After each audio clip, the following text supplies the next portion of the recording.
Very graceful and divine namaskara to each one of you.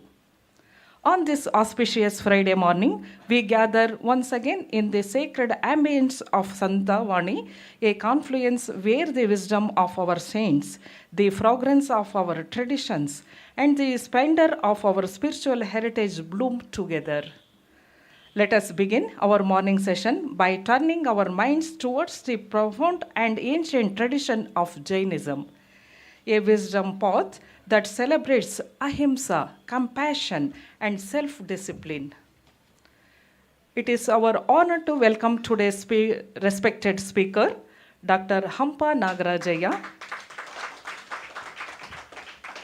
a revered scholar of Kannada and Jainism, a beacon of erudition whose work has illuminated vast realms of Jain literature and heritage.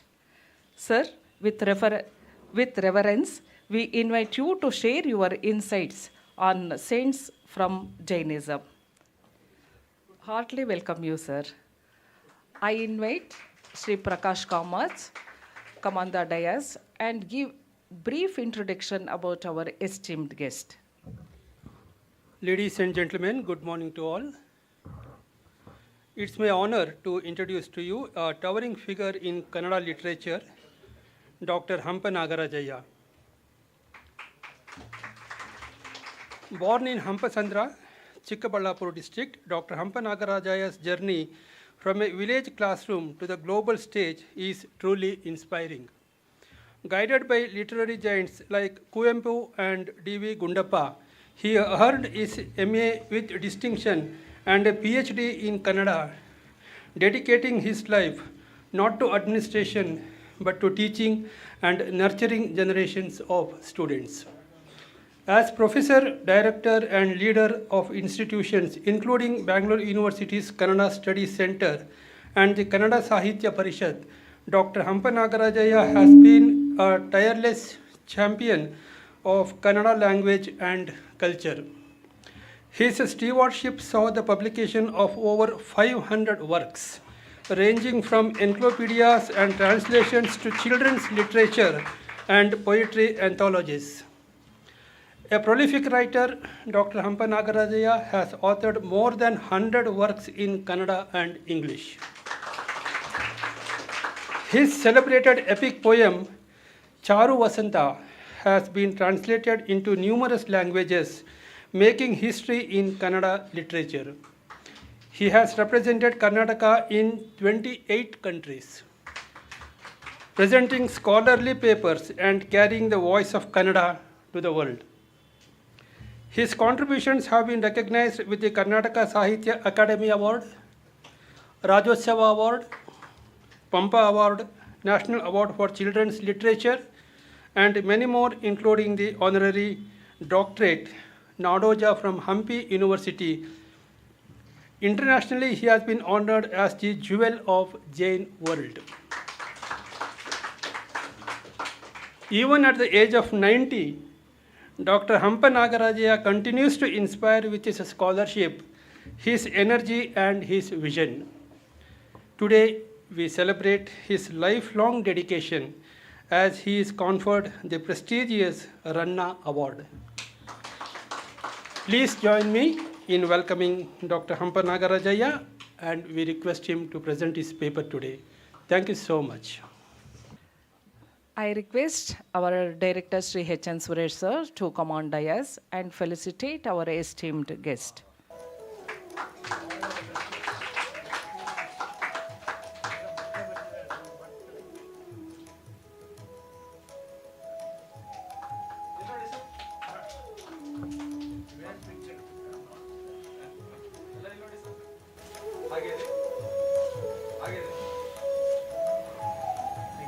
ಎಲ್ಲರಿಗೂ ನಮಸ್ಕಾರ.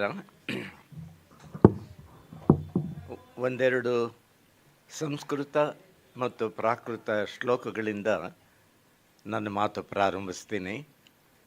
ಈ ವೇದಿಕೆ ನನಗೆ ಹೊಸದಲ್ಲ. I am not new to this platform dais. ಈಗ ತಾನೇ ನನ್ನನ್ನು ಪರಿಚಯಿಸುವಾಗ ನನ್ನ ಒಂದು ಮಹತ್ವದ ಕಾವ್ಯದ ಕುರಿತು ಪ್ರಸ್ತಾಪ ಮಾಡಿದರು. ಅದು ಚಾರು ವಸಂತ ಅಂತ. ಅದು 18 ಭಾಷೆಗಳಿಗೆ ಟ್ರಾನ್ಸ್ಲೇಟ್ ಆಗಿದೆ. ಆದರೆ ಸಂಸ್ಕೃತಕ್ಕೆ ಅದು ಅನುವಾದವಾದಂತಹ ಆ ಅನುವಾದವನ್ನು, ಅದರ ಬಿಡುಗಡೆ ಸಮಾರಂಭವನ್ನು ಈ ವೇದಿಕೆಯಲ್ಲಿ ಮಾಡಿದರು ಅನ್ನೋದನ್ನು ನಾನು ತರಳಬಾಳು ಜಗದ್ಗುರುಗಳು ಅದರ ಬಿಡುಗಡೆ ಮಾಡಿ ಮಾತಾಡಿದ್ದರು. ನೆನಪಾಗುತ್ತೆ, ಅದನ್ನು ಸ್ಮರಿಸ್ಕೊಳ್ತಾ ಇದ್ದೇನೆ. ಅದಲ್ಲದೇನೂ ಅನೇಕ ಸಮಾರಂಭಗಳಲ್ಲಿ ಈ ವೇದಿಕೆಯಿಂದ ಮಾತಾಡುವ ಒಂದು ಸಂತೋಷ ನನಗೆ ಪ್ರಾಪ್ತವಾಗಿದೆ. ಕನಿಷ್ಠ ಅಂದರೆ ಒಂದು 10 ಸಮಾರಂಭಗಳಲ್ಲಾದರೂ ನಾನು ಭಾಗವಹಿಸಿದ್ದೇನೆ. ನೇರವಾಗಿ ವಿಷಯವನ್ನು ಪ್ರಾರಂಭಿಸ್ತೀನಿ. ಇದುವರೆಗೆ ಹಲವು ಧರ್ಮಗಳನ್ನು ಕುರಿತು ಮಾತನಾಡಿದ್ದಾರೆ.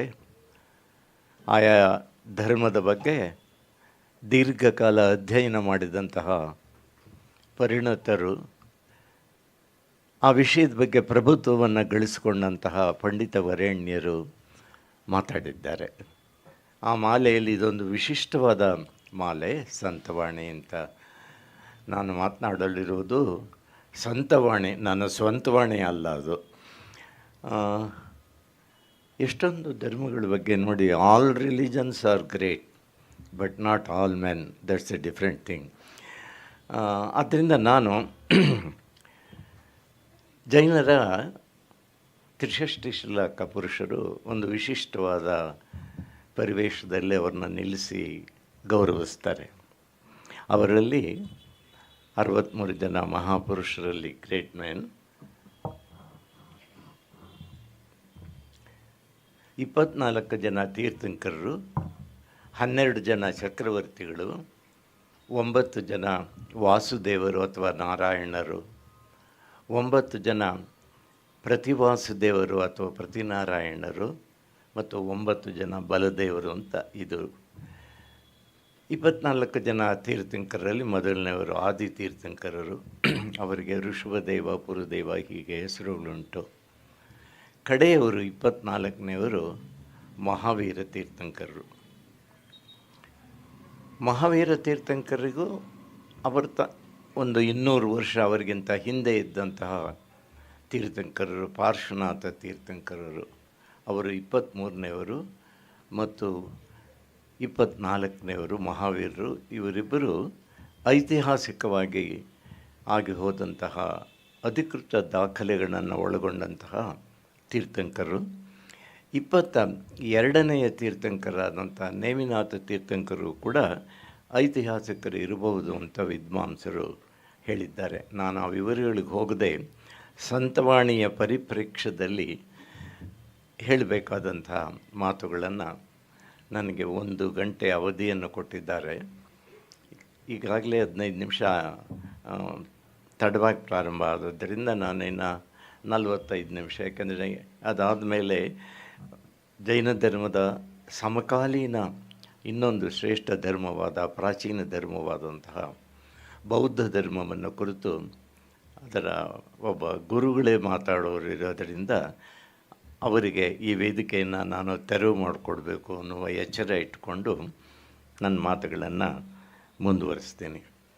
ತಮಗೆಲ್ಲ ಗೊತ್ತಿರೋ ಹಾಗೆ ಜೈನ ಧರ್ಮ ಹೆಚ್ಚು ಪ್ರಾಧಾನ್ಯ ಕೊಟ್ಟಿರ್ತಕ್ಕಂಥದ್ದು. ಜೈನ ಧರ್ಮ ಅಂದ ತಕ್ಷಣವೇ ಅದರ ಬಗ್ಗೆ ಏನಾದರೂ ಅಲ್ಪ ಸ್ವಲ್ಪ ಅರಿವು ಇರುವವರಿಗೂ ನೆನಪಾಗ್ತಕ್ಕಂಥದ್ದು ಅಹಿಂಸೆ ಅಂತ. ಅಹಿಂಸಾ ಪರಮೋ ಧರ್ಮ.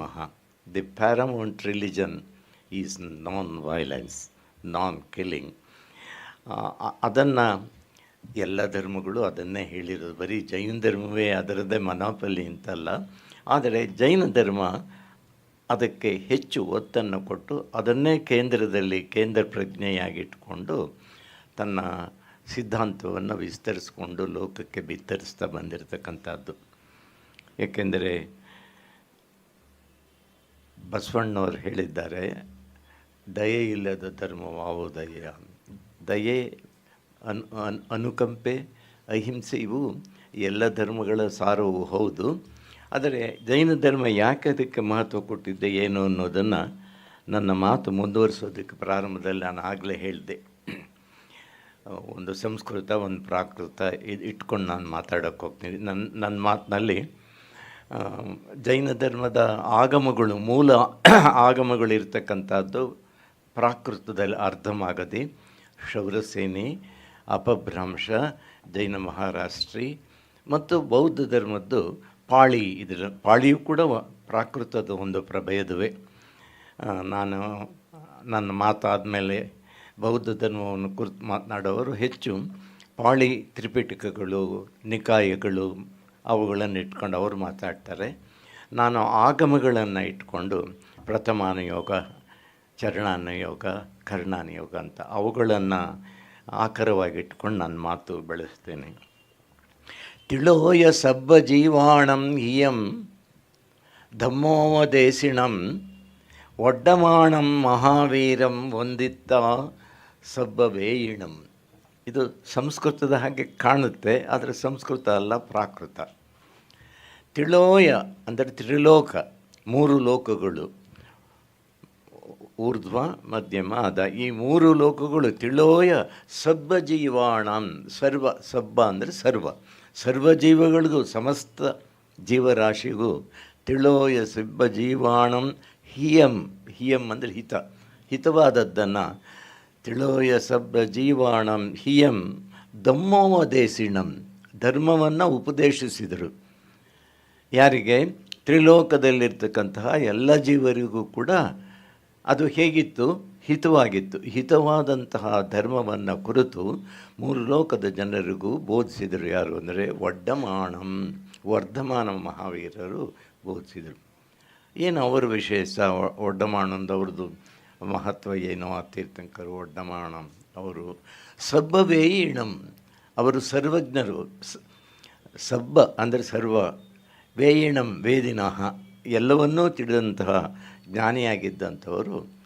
ಈ ಒಂದು ಇದು ಶ್ಲೋಕವೇ, ಆದರೆ ಪ್ರಾಕೃತದಲ್ಲಿ ಶ್ಲೋಕ ಅಂತ ಕರೆಯೋದಿಲ್ಲ, ಅದನ್ನು ಗಾಥಾ ಅಂತ ಕರೀತಾರೆ. ಗಾಥಾ, ಗಾಹ, ಗಾಹೆ, ಗಾದೆ. ಕನ್ನಡದಲ್ಲಿ ಗಾದೆ ಅನ್ನೋ ಮಾತು ಅದು ಪ್ರಾಕೃತದಿಂದ ಬಂದದ್ದು. ವೇದ ಸುಳ್ಳಾದರೂ ಗಾದೆ ಸುಳ್ಳಾಗಲ್ಲ ಅಂತ ಹೇಳ್ತಾರೆ. ಅಷ್ಟು ಮಟ್ಟಿಗೆ ರೂಢಿಯಲ್ಲಿರ್ತಕ್ಕಂಥದ್ದು ಇರಲಿ ಅದು.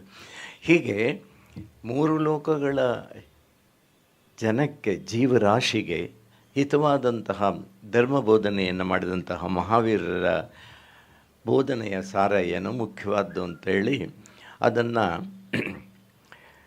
2500ನೇ ವರ್ಷದ ಕಾರ್ಯಕ್ರಮವನ್ನು ನಮ್ಮ ಭಾರತ ಸರ್ಕಾರ 1974 ಮತ್ತು 75ನೇ ಇಸ್ವಿಯಲ್ಲಿ ಹಮ್ಮಿಕೊಳ್ತು. ವಾಜಪೇಯಿಯವರು ಆಗ ನಮ್ಮ ದೇಶದ ಪ್ರಧಾನಿಯಾಗಿದ್ದರು. ಆ ಸಂದರ್ಭದಲ್ಲಿ ಇದು ಅಗಾಧವಾದಂತಹ ಬೋಧನೆಯನ್ನು ಒಟ್ಟಿಗೆ ಒಂದು ಪುಸ್ತಕದಲ್ಲಿ ತರೋದಕ್ಕೆ ಸಾಧ್ಯವ ಅಂತ ಆಲೋಚನೆ ಮಾಡಿ ವಿನೋಬಾಜೆಯವರ ನೇತೃತ್ವದಲ್ಲಿ ಅವರು ಸಮಣ ಸುತ್ತಂ ಅಂತ, ಸಮಣ ಇದು ಶ್ರಮಣ ಪರಂಪರೆ, ಒಂದು ಪರಂಪರೆ ಈ ದೇಶದಲ್ಲಿ ವೇದ ಉಪನಿಷತ್ತು ಇವುಗಳಿಗೆ ಸಂಬಂಧಪಟ್ಟ ಹಾಗಿದ್ದಾಗೆ ಒಂದು ಶ್ರಮಣ ಪರಂಪರೆ ಇದೆ. ಬೌದ್ಧ ಧರ್ಮ ಮತ್ತು ಜೈನ ಧರ್ಮ ಇವು ಮತ್ತು ಆಜೀವಕ ಧರ್ಮ ಇವೆಲ್ಲ ಶ್ರಮಣ ಪರಂಪರೆಗೆ ಸೇರಿದಂತಹ ಶ್ರಮಣ ಧರ್ಮಗಳು. ಶ್ರಮಣ ಅಂದರೆ ಸನ್ಯಾಸಿ. ಶ್ರಮಣೋ ಅಮೋಘ ವಯಣೋ ಅಂದರೆ ಶ್ರಮಣ ಅಮೋಘ ವಚನ, ಅವನು ಸತ್ಯವನ್ನೇ ಹೇಳ್ತಾನೆ ಅಂತ. ಆ ಶ್ರಮಣ ಅನ್ನುವ ಸಂಸ್ಕೃತ ಶಬ್ದ ಅದು ಪ್ರಾಕೃತಕ್ಕೆ ಬಂದ ಮೇಲೆ ಅದು ಸವರ್ಣ ಅಂತಾಗಿದೆ. ಸವರ್ಣಂ ಬಳಪಂಗೊಳೆ ಅಂತ ಹೇಳ್ತಾರೆ. ಈ ಥರ ಎಲ್ಲ ಸವರ್ಣ ಕನ್ನಡ ಸಾಹಿತ್ಯವನ್ನು ಅಧ್ಯಯನ ಮಾಡೋರಿಗೆ ಅನೇಕ ಕಡೆ ಅದು ಒಡ್ಡಾರಾಧನೆ ಮೊದಲಾದಂಥ ಕೃತಿಗಳಲ್ಲಿ ಮತ್ತೆ ಮತ್ತೆ ಸವರ್ಣ ಅನ್ನೋ ಶಬ್ದ ಬರುತ್ತೆ. ಅದನ್ನು ನಾವು ಅದರ ಧಾರ್ಮಿಕ ಪರಿವೇಶದ ಅರ್ಥವನ್ನು ಪಕ್ಕಕ್ಕೆ ಬಿಟ್ಟು ಸಾಮಾನ್ಯ ಅರ್ಥದಲ್ಲಿ ಸ್ವೀಕರಿಸಿ ಸನ್ಯಾಸಿ, ಯತಿ, ಋಷಿ, ಮುನಿ, ಸಂತ ಅಂತ ಇಟ್ಕೊಂಡ್ರೆ ಸಾಕು. ಮಹಾವೀರರಿಗಿಂತ ಹಿಂದೆ ಇದ್ದಂತಹ ತೀರ್ಥಂಕರರಾದಂತಹ ಪಾರ್ಶ್ವನಾಥರಿದ್ದರು. ಅವರು 4 ವಿಶೇಷವಾದಂತಹ ಸಂಗತಿಗಳನ್ನು ಹೇಳಿದರು. ಅವು 1 ಸತ್ಯ, 2ನೇದು ಅಹಿಂಸೆ, 3ನೇದು ಅಪರಿಗ್ರಹ, ಇದು ಸತ್ಯ, ಅಪರಿಗ್ರಹ, ಅಹಿಂಸೆ ಮತ್ತು ಅಸ್ತೇಯ. ಸ್ಥೇಯ ಅಂದರೆ ಕದಿಯೋದು, ಅಸ್ತೇಯ ಅಂದರೆ ಕದಿಯದೇ ಇರತಕ್ಕಂಥದ್ದು. ಇದು 4 ಸತ್ಯಗಳಂತ ಏನು ಅವರು ಋತು ಸತ್ಯಗಳು ಅಂತ ಹೇಳೋದಕ್ಕೆ ಅವರು ಪ್ರತಿಪಾದಿಸಿದರು ಪಾರ್ಶ್ವನಾಥ ತೀರ್ಥಂಕರರು ಕ್ರಿಸ್ತಪೂರ್ವ 800ನೇ ಇಸ್ವಿಯಲ್ಲಿ.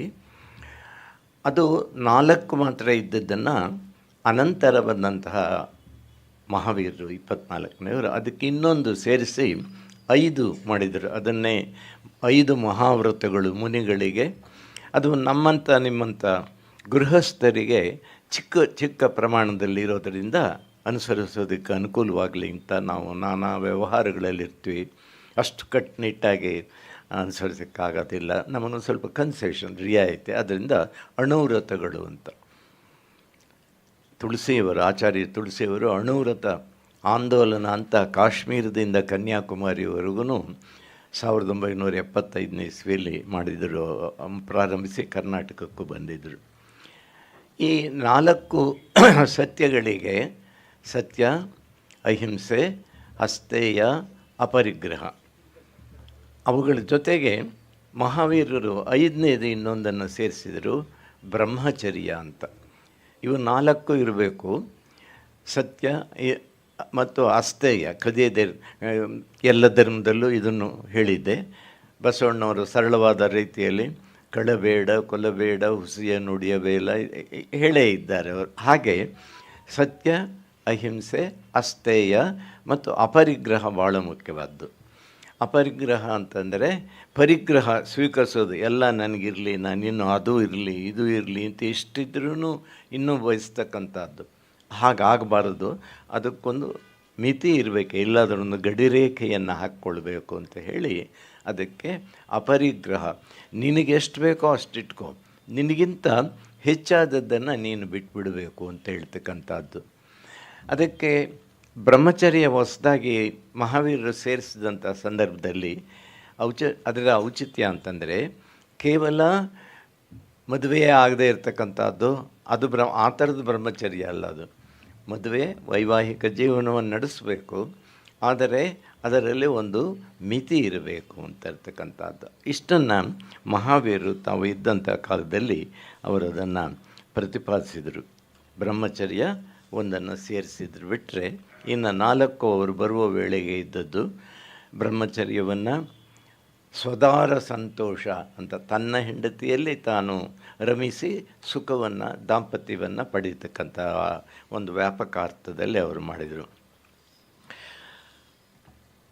ಧರ್ಮಗಳಲ್ಲಿ ಶ್ರೇಷ್ಠವಾದದ್ದು ಉಕ್ಕಿಟ್ಟಂ ಅಂತ, ಪ್ರಾಕೃತದಲ್ಲಿ ಉತ್ಕೃಷ್ಟವಾದದ್ದು ಅಹಿಂಸೆ ಅಂತ ಹೇಳಿ ಅಹಿಂಸಾ ಪರಮೋ ಧರ್ಮ ಅಂತ ಪ್ರಸ್ತಾಪಿಸಿದ ಮೇಲೆ ಕೆಲವು ಮಂಗಳಕರವಾದದ್ದು, ಶ್ರೇಯಸ್ಕರವಾದದ್ದು, ಉಪಯುಕ್ತವಾದದ್ದನ್ನು ಹೇಳ್ತಾರೆ ಅವರು. That which is relevant and very useful for our daily life.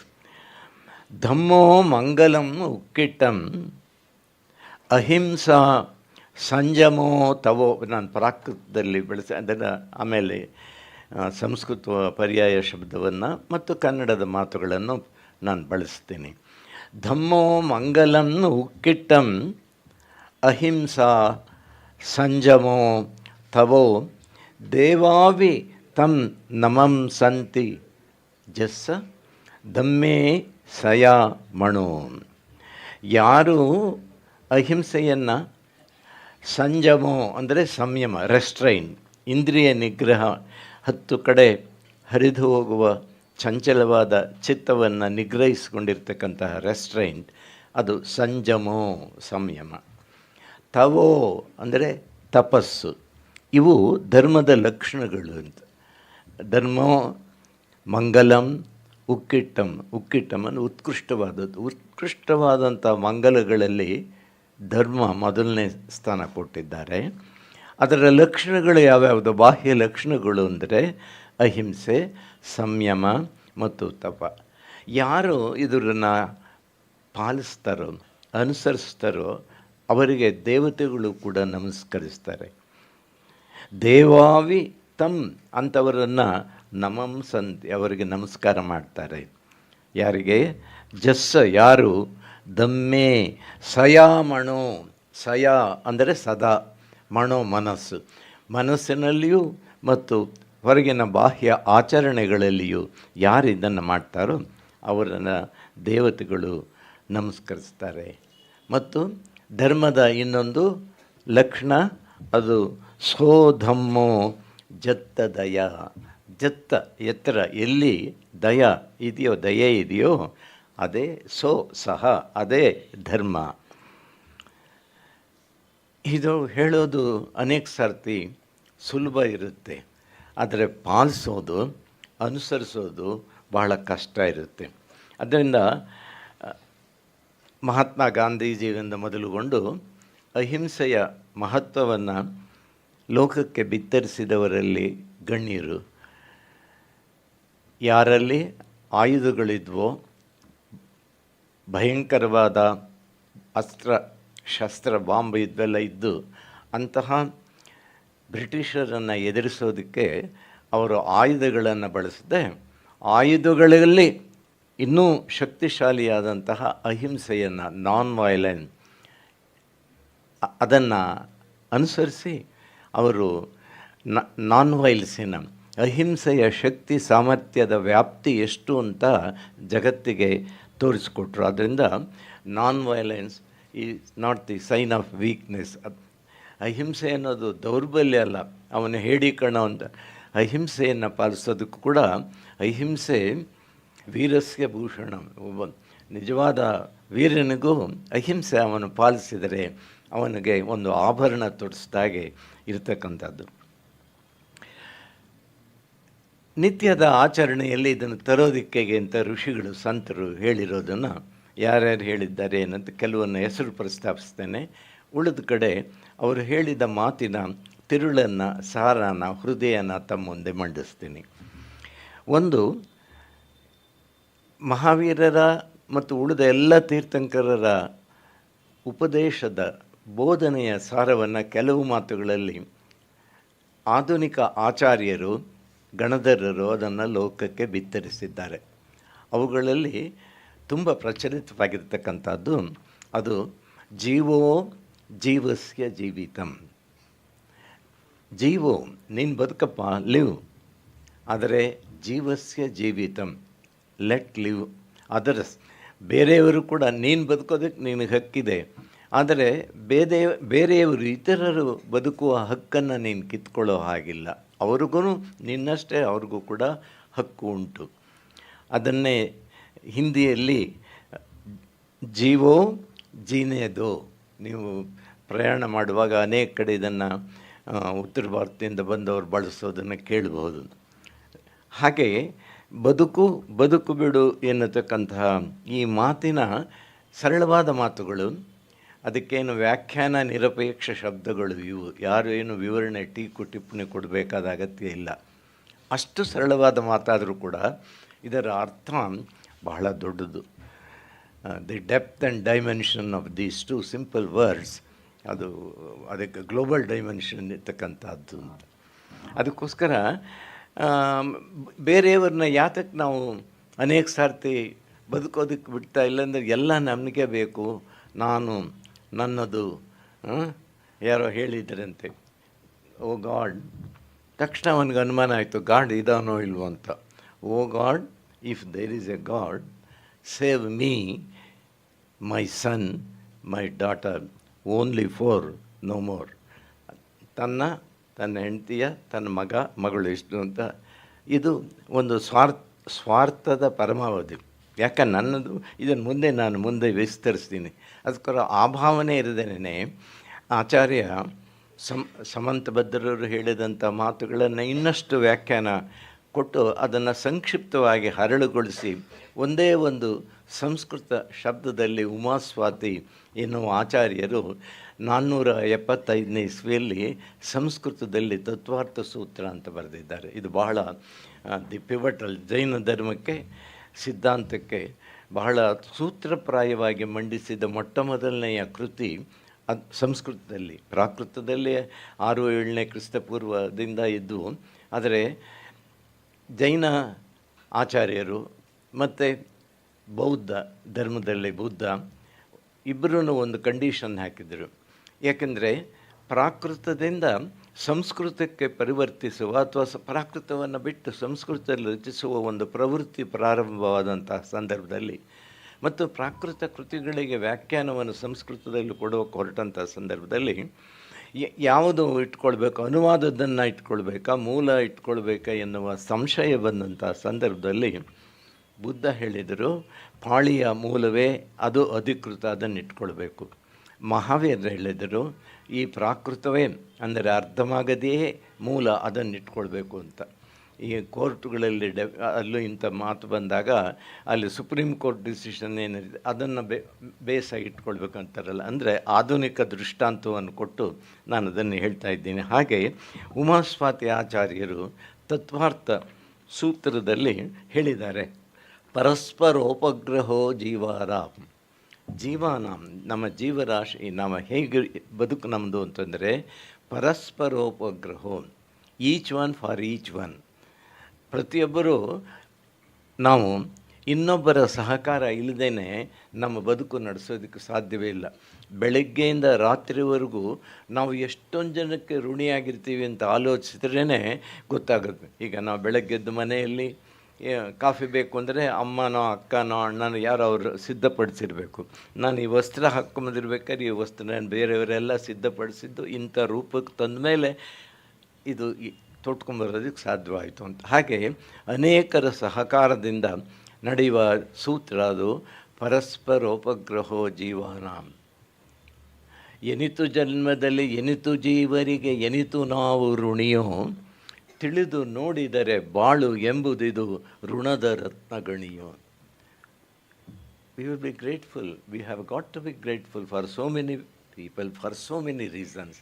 ಅದರಿಂದ ಹಾಗೆ ನೋಡ್ಕೊಂಡು ಹೋದರೆ ನಾವು ಈ ಬದುಕಿನಲ್ಲಿ ಅನೇಕರಿಗೆ ನಾವು ಋಣಿಗಳಾಗಿರಬೇಕಾಗುತ್ತೆ ಎನ್ನುವುದೇ ಈ ಪರಸ್ಪರೋಪಗ್ರಹೋ ಜೀವಾನಾಂ ಎಂದು ಹೇಳಿರ್ತಕ್ಕಂಥ ಮಾತು. ನೀವು ಯಾರಾದರೂ ಕನ್ನಡ ಸಾಹಿತ್ಯವನ್ನು ಅಥವಾ ಪ್ರಾಥಮಿಕ ತರಗತಿಯಿಂದ ಮೊದಲುಗೊಂಡು ಕಥೆಗಳನ್ನು ಓದುವಾಗ ಒಡ್ಡಾರಾಧನೆಯ ಕಥೆಗಳನ್ನು ಕೇಳಿರ್ತೀರಿ. ಅದರಲ್ಲಿ ಒಬ್ಬ ಆಚಾರ್ಯರು, ಅವರು ಸೂರ್ಯಮಿತ್ರ ಅಂತ ಅವರು ಹೇಳ್ತಾರೆ. ಸೂರ್ಯಮಿತ್ರ ಭಟಾರರ್ ಆಚಾರ್ಯರು ಅವರು ಹೇಳಿದರು, ಪ್ರಾಕೃತದಲ್ಲೇ ಹೇಳ್ತೀನಿ, ಆಮೇಲೆ ಅದರ ಸಂಸ್ಕೃತದ ವಿವರಣೆ ನಾನು ಕೊಡ್ತೀನಿ. ನಿಂದಂತಂ ಸಿಡಹಂತಂ ಸತ್ತುಂ ಮಿತ್ತುಂ ತಹೇವ ಸುಖ ದುಃಖಂ ಜೋ ಸಮಭಾವಯಿ ಪೆಚ್ಚಯಿ ಸೋ ಸಮಣೋ ಸೋಯ ಪವ್ವಯಿವೋ. ಪವ್ವಯಿವೋ ಅಂದರೆ ಪರಿವ್ರಾಜಕ, ಸನ್ಯಾಸಿ, ಸಂತ. ಯಾರಪ್ಪ ಪರಿವ್ರಾಜಕ? ಸೋ ಸಹ, ಅವನು ಯಾರು? ಅವನಿಗೆ ಇನ್ನಷ್ಟೆಲ್ಲ ವಿಶೇಷಣಗಳು, ಅವನಿಗೆ ಹೀಗಿರಬೇಕು. ಯಾರೋ ಬರ್ತಾರೆ, ನಿಂದಂತಂ, ವಿನಾಕಾರಣ ನಾವು ಸುಮ್ಮನೆ ಇದ್ರೂ ನಮಗೆ ಬೈತಾರೆ, ದೂಷಿಸ್ತಾರೆ, ಸಹಿಸ್ಕೊಳ್ಬೇಕಾಗತ್ತೆ. ನಿಂದಂತಂ ಸಿಳಹಂತಂ, ಎಲ್ಲರೂ ಬೈಯೋದಿಲ್ಲ, ಇನ್ನು ಕೆಲವರು ಸ್ನೇಹ ತೋರ್ತಾರೆ. ಸಿಳಹಂತಂ ಅವರು ಸ್ನೇಹಿತಂ. ಮತ್ತು ಸತ್ತುಂ ಮಿತ್ತುಂ, ಕೆಲವರು ನಮಗೆ ಸತ್ತುಂ ಅಂದರೆ ಶತ್ರು, ಮಿತ್ತುಂ ಅಂದರೆ ಮೈತ್ರಿ, ಸ್ನೇಹ ಇರತಕ್ಕಂಥದ್ದು. ಕೆಲವರು ನಮಗೆ ಸ್ನೇಹಿತರಾಗಿರ್ತಾರೆ, ಕೆಲವರು ನಮಗೆ ಶತ್ರುಗಳಾಗಿರ್ತಾರೆ. ತಹೇವ ಸುಖ ದುಃಖ, ಅದೇ ರೀತಿಯಲ್ಲಿ ಸುಖವೂ ಬರುತ್ತೆ. ತಹೇವ ಅಂದರೆ ತಥೈವ, ಹಾಗೆಯೇ ಸುಖ ಮತ್ತು ದುಃಖನೂ.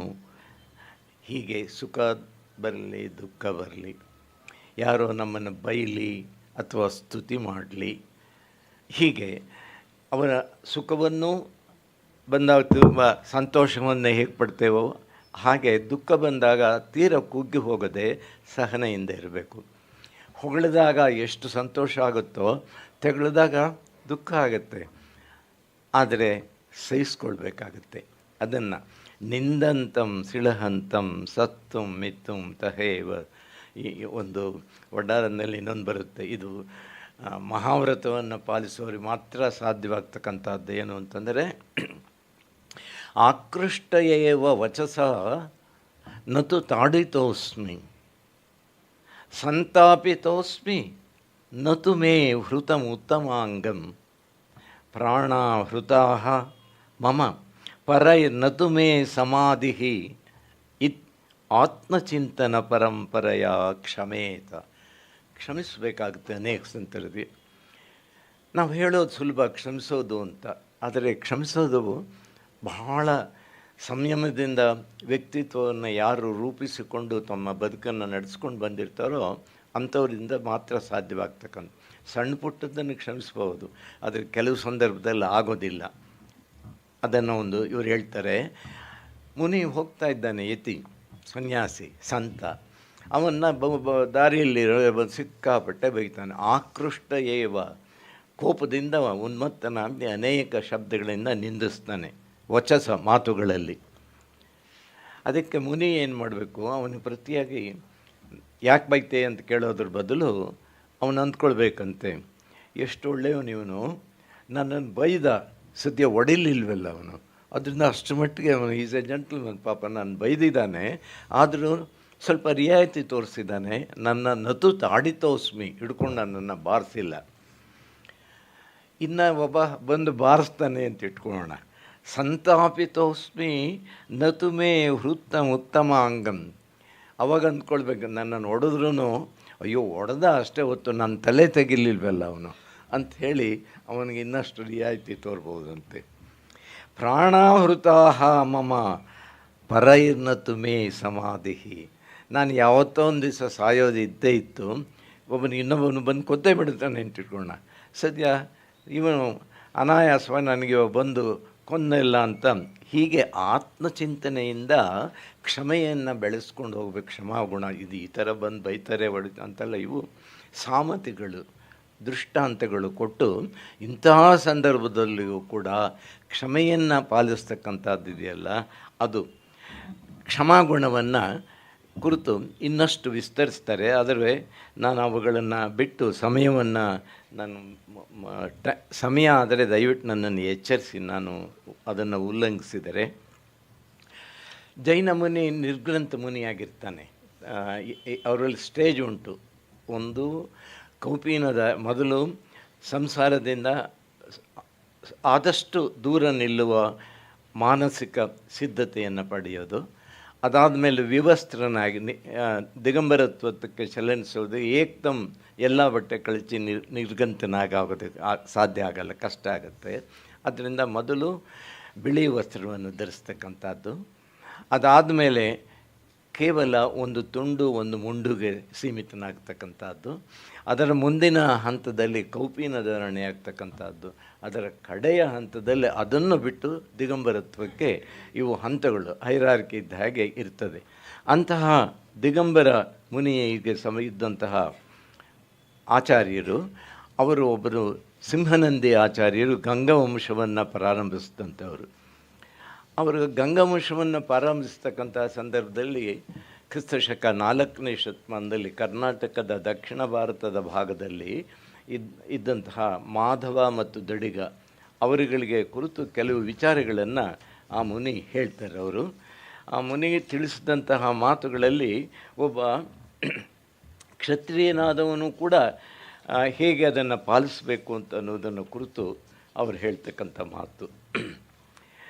ಗಂಗವಂಶದ ಆದಿಪುರುಷರಾದಂಥ ಮಾಧವ ಮತ್ತು ದಡಿಗ ಅವರಿಗೆ 4ನೇ ಶತಮಾನದಲ್ಲಿ ಸಿಂಹನಂದಿ ಆಚಾರ್ಯರು ಅವರು ಹೇಳಿದರು, ಅವರಿಗೆ ರಾಜತ್ವವನ್ನು ಕೊಟ್ಟು ಬುದ್ಧಿ ಹೇಳ್ತಾರೆ. ಅವರು ಇನ್ಮೇಲೆ ನೀವು ಪ್ರಭುಗಳಾಗಿದ್ದೀರಿ, ರಾಜದಂಡವನ್ನು ಹಿಡ್ಕೊಂಡು ಕೂತ್ಕೊಳ್ತೀವಿ, ಅದು ಬರೀ ಕತ್ತಿ ಖಡ್ಗ ಆ ಥರ ಅಲ್ಲ, ಅದು ಧರ್ಮದ ಸಂಕೇತವಾಗಿರ್ತಕ್ಕಂಥದ್ದು.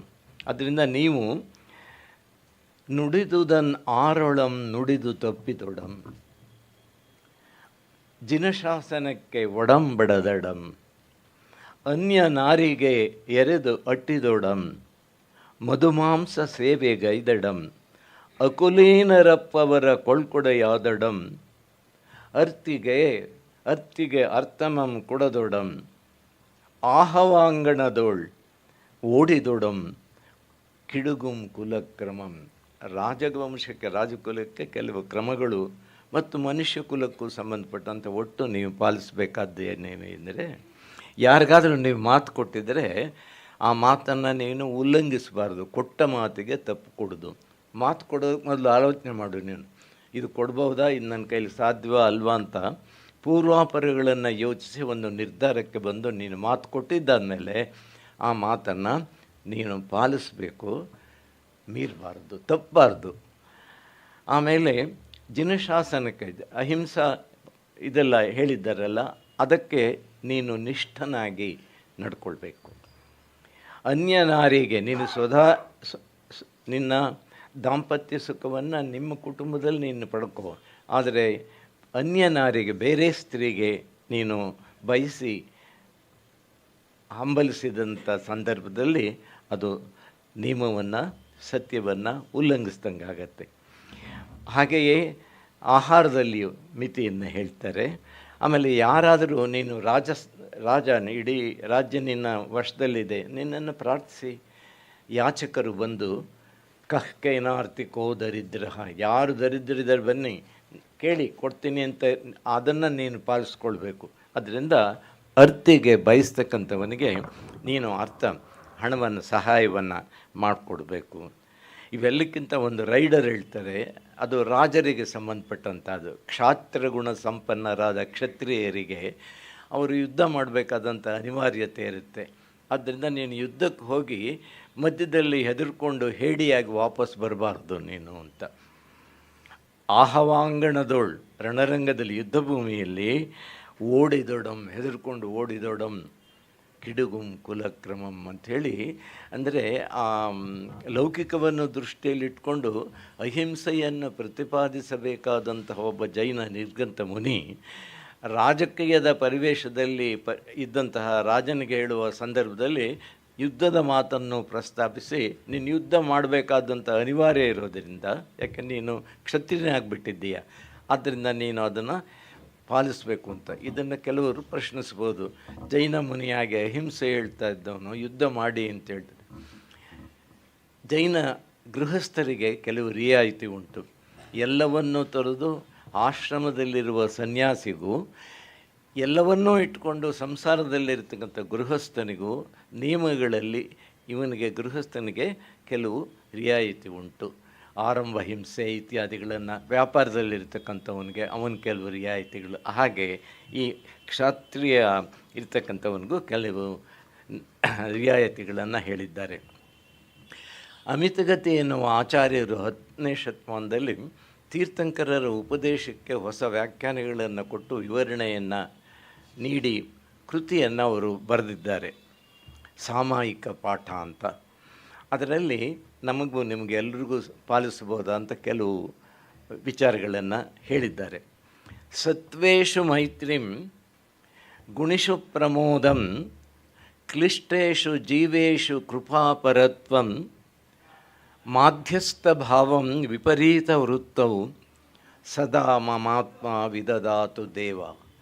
ದೇವರಲ್ಲಿ ಪ್ರಾರ್ಥಿಸ್ಕೊಳ್ತಾ ಇದ್ದಾರೆ ಮತ್ತು ನಮಗೆ ಹೇಳ್ತಾ ಇದ್ದಾರೆ, ನೀವು ಸ್ನೇಹ ಯಾರಲ್ಲಿ ಇಟ್ಕೊಳ್ಬೇಕು ಅಂದರೆ, ಯಾರು ಸತ್ವವಂತರು ಅಂದರೆ ಅವರವರ ಕ್ಷೇತ್ರದಲ್ಲಿ ಒಂದು ಸಾಮರ್ಥ್ಯವನ್ನು, ತಿಳುವಳಿಕೆಯನ್ನು, ವಿವೇಕವನ್ನು, wisdom, those who are possessing knowledge to greater depth, ತುಂಬ ಅಧ್ಯಯನಶೀಲತೆ, ದೀರ್ಘಕಾಲ ಸತತಾಭ್ಯಾಸಂ ಕವಿತೆಗೆ ನಿಯತಂ ಕಾರಣಂ ವೃದ್ಧ ಸೇವ್ಯಾನುರಾಗಂ, ಹಿರಿಯರನ್ನು ಹೋಗಿ ಅವರಲ್ಲಿ ಶುಶ್ರೂಷೆಯಿಂದ ಶಿಷ್ಯತ್ವವನ್ನು ಪಡೆದು ಗುರುವಿನ ಮೂಲಕ ಗ್ರಹಿಸಿದ್ದು, ಹೀಗೆ ಅಧ್ಯಯನದ ಮೂಲಕ ಪುಸ್ತಕದಿಂದ ಪಡೆದದ್ದು, ಇದನ್ನಿಂದ ಯಾರು ಸಂಪನ್ನರಾಗಿದ್ದಾರೋ ಅಂಥವರ ಸ್ನೇಹದಿಂದ ನಮಗೆ ಹೆಚ್ಚು ಅನುಕೂಲ ಆಗುತ್ತೆ, ನಮ್ಮ ತಿಳುವಳಿಕೆಯ ಕ್ಷಿತಿಜ ವಿಸ್ತಾರ ಆಗತ್ತೆ.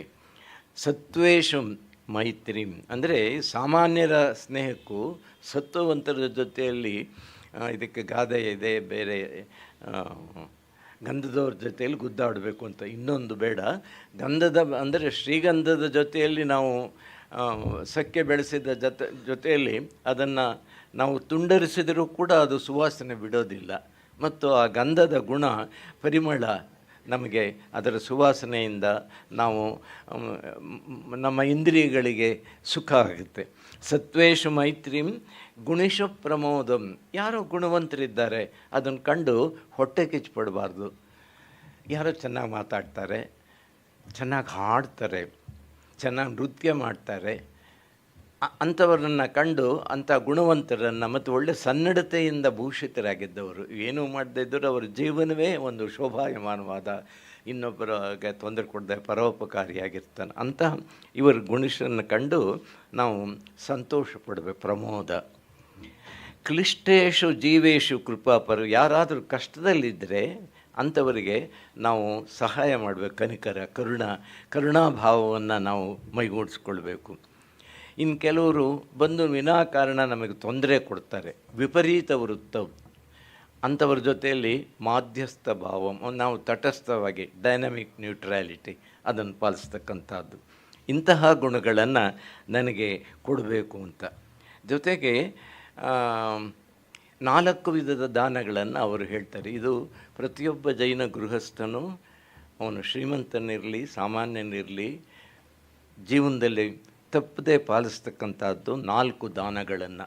ಒಂದು ಆಹಾರ ದಾನ. ನಿರ್ಗಂತ ಮುನಿಗಳು ಅವರ ಹತ್ರ ಏನೂ ಇರೋದಿಲ್ಲ. ಒಂದು ಕಮಂಡಲ ಇರುತ್ತೆ ನೀರು, ಇನ್ನೊಂದು ಮಯೂರ ಪಿಂಚಿ, ನವಿಲುಗರಿಯ ಪಿಂಚಿ ಇರುತ್ತೆ. ಅದು ಪಿಂಚಿ ಎಲ್ಲಾದರೂ ಕುಳಿತುಕೊಳ್ಬೇಕಾದ್ರೆ ನಮ್ಮ ಕಣ್ಣಿಗೆ ಕಾಣದ ಈ ಚರ್ಮಚಕ್ಷುವನ್ನು ಗ್ರಹಿಸದೇ ಇರತಕ್ಕಂತಹ ಸೂಕ್ಷ್ಮ ಕ್ರಿಮಿಗಳು ಇರುತ್ತವೆ. ಆದ್ದರಿಂದ ಅವಕ್ಕೆ ಸಾವು ನೋವು ಆಗಬಾರದು ಅನ್ನುವ ಕಾರಣದಿಂದ ಒಂದು ಸರ್ತಿ ಆ ನವಿಲುಗರಿಯಲ್ಲಿ ಅಂದರೆ ನಾವು ತಗೊಂಡು ಕೋಲೋ ಇದರೆಲ್ಲ ಮಾಡಿದರೆ ಅದು ಏಟು ಬಿದ್ದು ಸತ್ತೋಗ್ಬೋದು. ನವಿಲು ಬಹಳ ಮೃದುವಾಗಿರ್ತಕ್ಕಂಥದ್ದು. ಅದನ್ನು ಮಾಡಿ ಆಮೇಲೆ ಅವ್ರು ಕೂತ್ಕೊಳ್ತಕ್ಕಂಥ ಆ ಕಾರಣದಿಂದ ನವಿಲುಗರಿಯನ್ನು ಇಟ್ಕೊಂಡಿರ್ತಾರೆ. ಅಂತಹ ಮುನಿಗಳು ಅವರಿಗೆ ಅಡುಗೆ ಅವರೇ ಮಾಡಿಕೊಡೋದಿಲ್ಲ ಸ್ವಯಂ. ಮತ್ತು ಅವರು ಆಹಾರ ಜೈನ ನಿಮಗೆ ಕೆಲವರಿಗೆ ಗೊತ್ತಿಲ್ಲದೆ ಇರ್ಬೋದು, ಕೆಲವರಿಗೆ ಗೊತ್ತಿರ್ಬೋದು.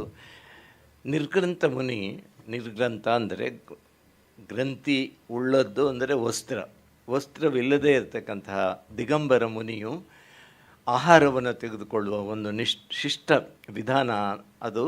ಅವರು ಕುಳಿತುಕೊಂಡು ಆಹಾರ ತಗೊಳ್ಳೋದಿಲ್ಲ, ಟೇಬಲ್ ಮಿಲ್ಸು ಅದೆಲ್ಲ ಏನು ನಿಂತ್ಕೊಂಡೇ ಆಹಾರ ತಗೊಳ್ತಾರೆ. ಮತ್ತು ಯಾವ ಪಾತ್ರೆಗಳಲ್ಲೂ ತಟ್ಟೆ ಇದರಲ್ಲಿಲ್ಲ, ಏನೂ ಬಳಸೋದಿಲ್ಲ. ಅವರಿಗೆ ಎಡಗೈ ಅದೇ ಪಾತ್ರೆ ಎಡಗೈ ಅಂಗೈಯಲ್ಲಿ ಅಥವಾ ಬಲಗೈ ಅಂಗೈಯಲ್ಲಿ ಅವರು ಯಾವ ಹಸ್ತ ರೂಢಿಸ್ಕೊಂಡಿದ್ದಾರೆ ಅದರ ಮೇಲೆ ಹೋಗುತ್ತೆ. ಸಾಮಾನ್ಯವಾಗಿ ಬಲಗೈ ಅದನ್ನು ಅಂಗೈಯನ್ನೇ ತಗ್ಗಾಗಿಸಿ ಅಲ್ಲಿಗೆ ಆ ಪ್ರತಿಯೊಂದು ತುತ್ತು ಆಹಾರವನ್ನು ಸಿದ್ಧಪಡಿಸಿರ್ತಕ್ಕಂಥವ್ರು. ಆ ಮುನಿ ಬಂದಾಗಲೇ ಹೇಳ್ತಾರೆ, ನಾವು ನಮ್ಮ ಮನೆಯಲ್ಲಿ ಶುಚಿಯಾಗಿ ಆಹಾರವನ್ನು ಸಿದ್ಧ ಮಾಡಿದ್ದೇವೆ, ತಾವು ಬಂದು ನಮ್ಮ ಮನೆಯಲ್ಲಿ ಆಹಾರವನ್ನು ಸ್ವೀಕರಿಸಬೇಕು ಅಂತ. ಜೈನ ಮುನಿಯ ನಿರ್ಗತನು ಪ್ರತಿ ದಿವಸಕ್ಕೊಂದೇ ಆಹಾರ ತೆಗೆದುಕೊಳ್ತಕ್ಕಂಥದ್ದು. ಮತ್ತು ಬೆಳಗ್ಗೆ 10 ಗಂಟೆಗೆ ಆಹಾರ ತಗೊಳ್ತಾರೆ. ನಾನು ಆಹಾರ ದಾನಕ್ಕೆ ಬರ್ತಾ ಇದ್ದೀನಿ ಅಂತ ಸೂಚಿಸೋದಕ್ಕೋಸ್ಕರ ಎಡಗೈ ಭುಜದ ಮೇಲೆ ಹೀಗಿಟ್ಕೊಂಡು ಪಿಂಚಿ ಕಮಂಡಲು ಒಂದೇ ಕೈಯಲ್ಲಿ ಇಟ್ಕೊಂಡು ಮನೆಗಳ ಮುಂದೆ ಹೋಗ್ತಾ ಇರ್ತಾರೆ. ನಮ್ಮನೆಗೆ ಕೊಡಿ ಅಂತ ಯಾರನ್ನೂ ಕೇಳೋದು, ಸುಮ್ಮನೆ ಮನೆಗಳ ಮುಂದೆ ಹೋಗ್ತಾ ಇರ್ತಾರೆ. ಯಾವ ಮನೆಯವರು ಅವ್ರನ್ನ ಕರಿಬೇಕು ಅಂತ ಅಪೇಕ್ಷೆ ಇರುತ್ತೋ, ಆಹಾರ ಸಿದ್ಧ ಮಾಡಿರ್ತಾರೋ ಅವರು ಅವರ ಹತ್ರ ಬಂದು ನಮಸ್ಕಾರ ಮಾಡಿ ಪ್ರಾರ್ಥಿಸ್ತಾರೆ. ನಮ್ಮ ಮನೆಯಲ್ಲಿ ಆಹಾರವನ್ನು ಶುದ್ಧ ಆಹಾರವನ್ನು ಮಾಡಿದ್ದೀವಿ, ತಾವು ಬರಬೇಕು ಅಂತ.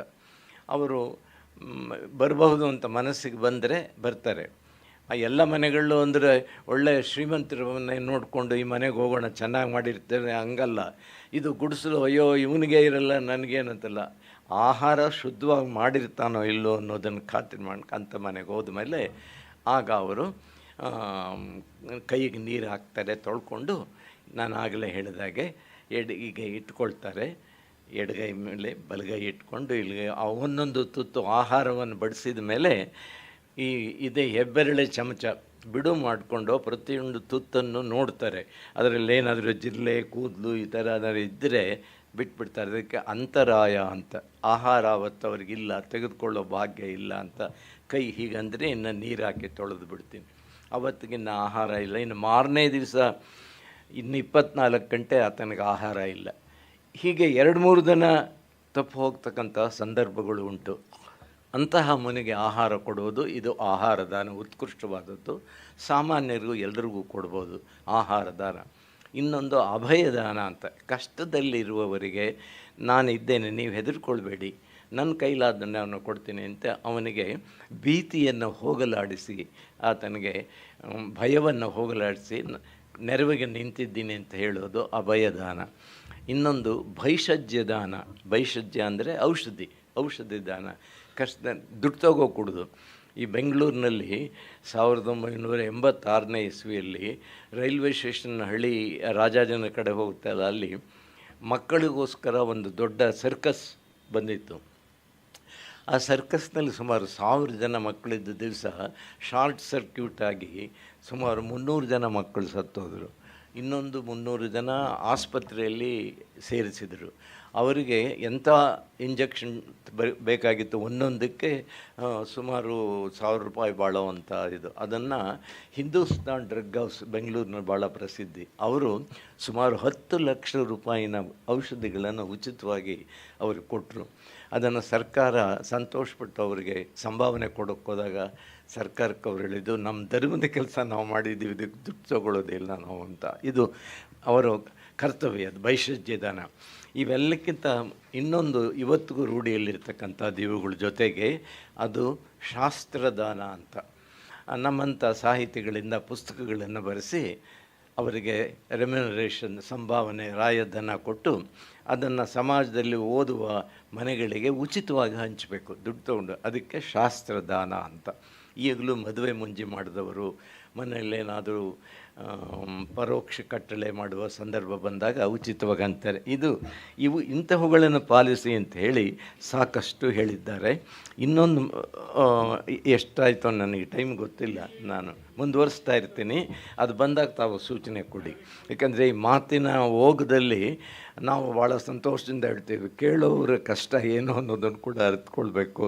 ನ ಸಂತಿ ಬಾಹ್ಯ ಮಮ ಕೇಚನಾರ್ಥ ಭವಾಮಿ ತೇಷಾಂ ನ ಕದಾಚನ ಇತ್ಯಂ ವಿನಿಶ್ಚಿತ್.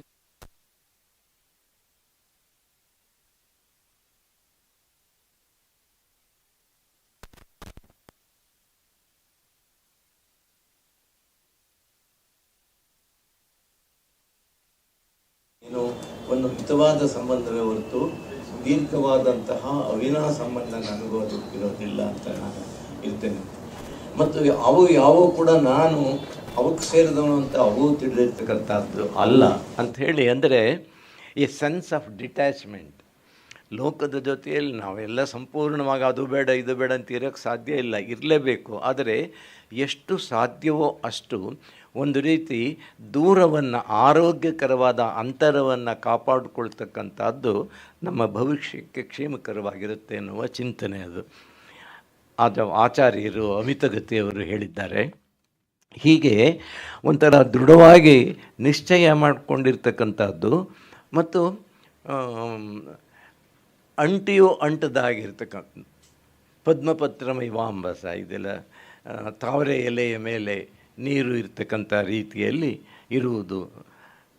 ಏಕೆಂದರೆ ಪ್ರತಿಯೊಂದು ಇದು ನನ್ನ ಮನೆ, ಇದು ನನ್ನ ಮಕ್ಕಳು, ನನ್ನ ಹೆಂಡತಿ ಎನ್ನುವ ತೀರ ಸಾರಮನಂಗ ಜಂಗಮ ಲತಾ ಲಲಿತಾಂಗಿಯರಿಂದ ಮಲ್ತೆ ಸಂಸಾರಂ ಅಂತೆಲ್ಲ ಹೇಳಿದವನು ಮುಂದುವರಿಸಿ ಹೇಳ್ತಾನೆ. ಅವನು ಸಾರದೆ ಸಾರಮಪ್ಪ ಜಿನಧರ್ಮಮನ್ ಅಸಾರಮಪ್ಪುದಂ ಸಾರಮಿದೆಂದು ನಂಬಿ ತನಗಲ್ಲದು ಮಂ ತನಗಪ್ಪುದೆಂದು ಕೇದಾರ ವಿಹಾರ ಸೋದರ ಕೃಶೋದರ ಸುಂದರ ದಾರ ದಾರಕೋದಾರ ವಿಮೋಹದೊಳ್ತೊಡರ್ದು ದಾರುಣ ದುಃಖ ಮನ್ಯೈದದಿರ್ಕುಮೆ.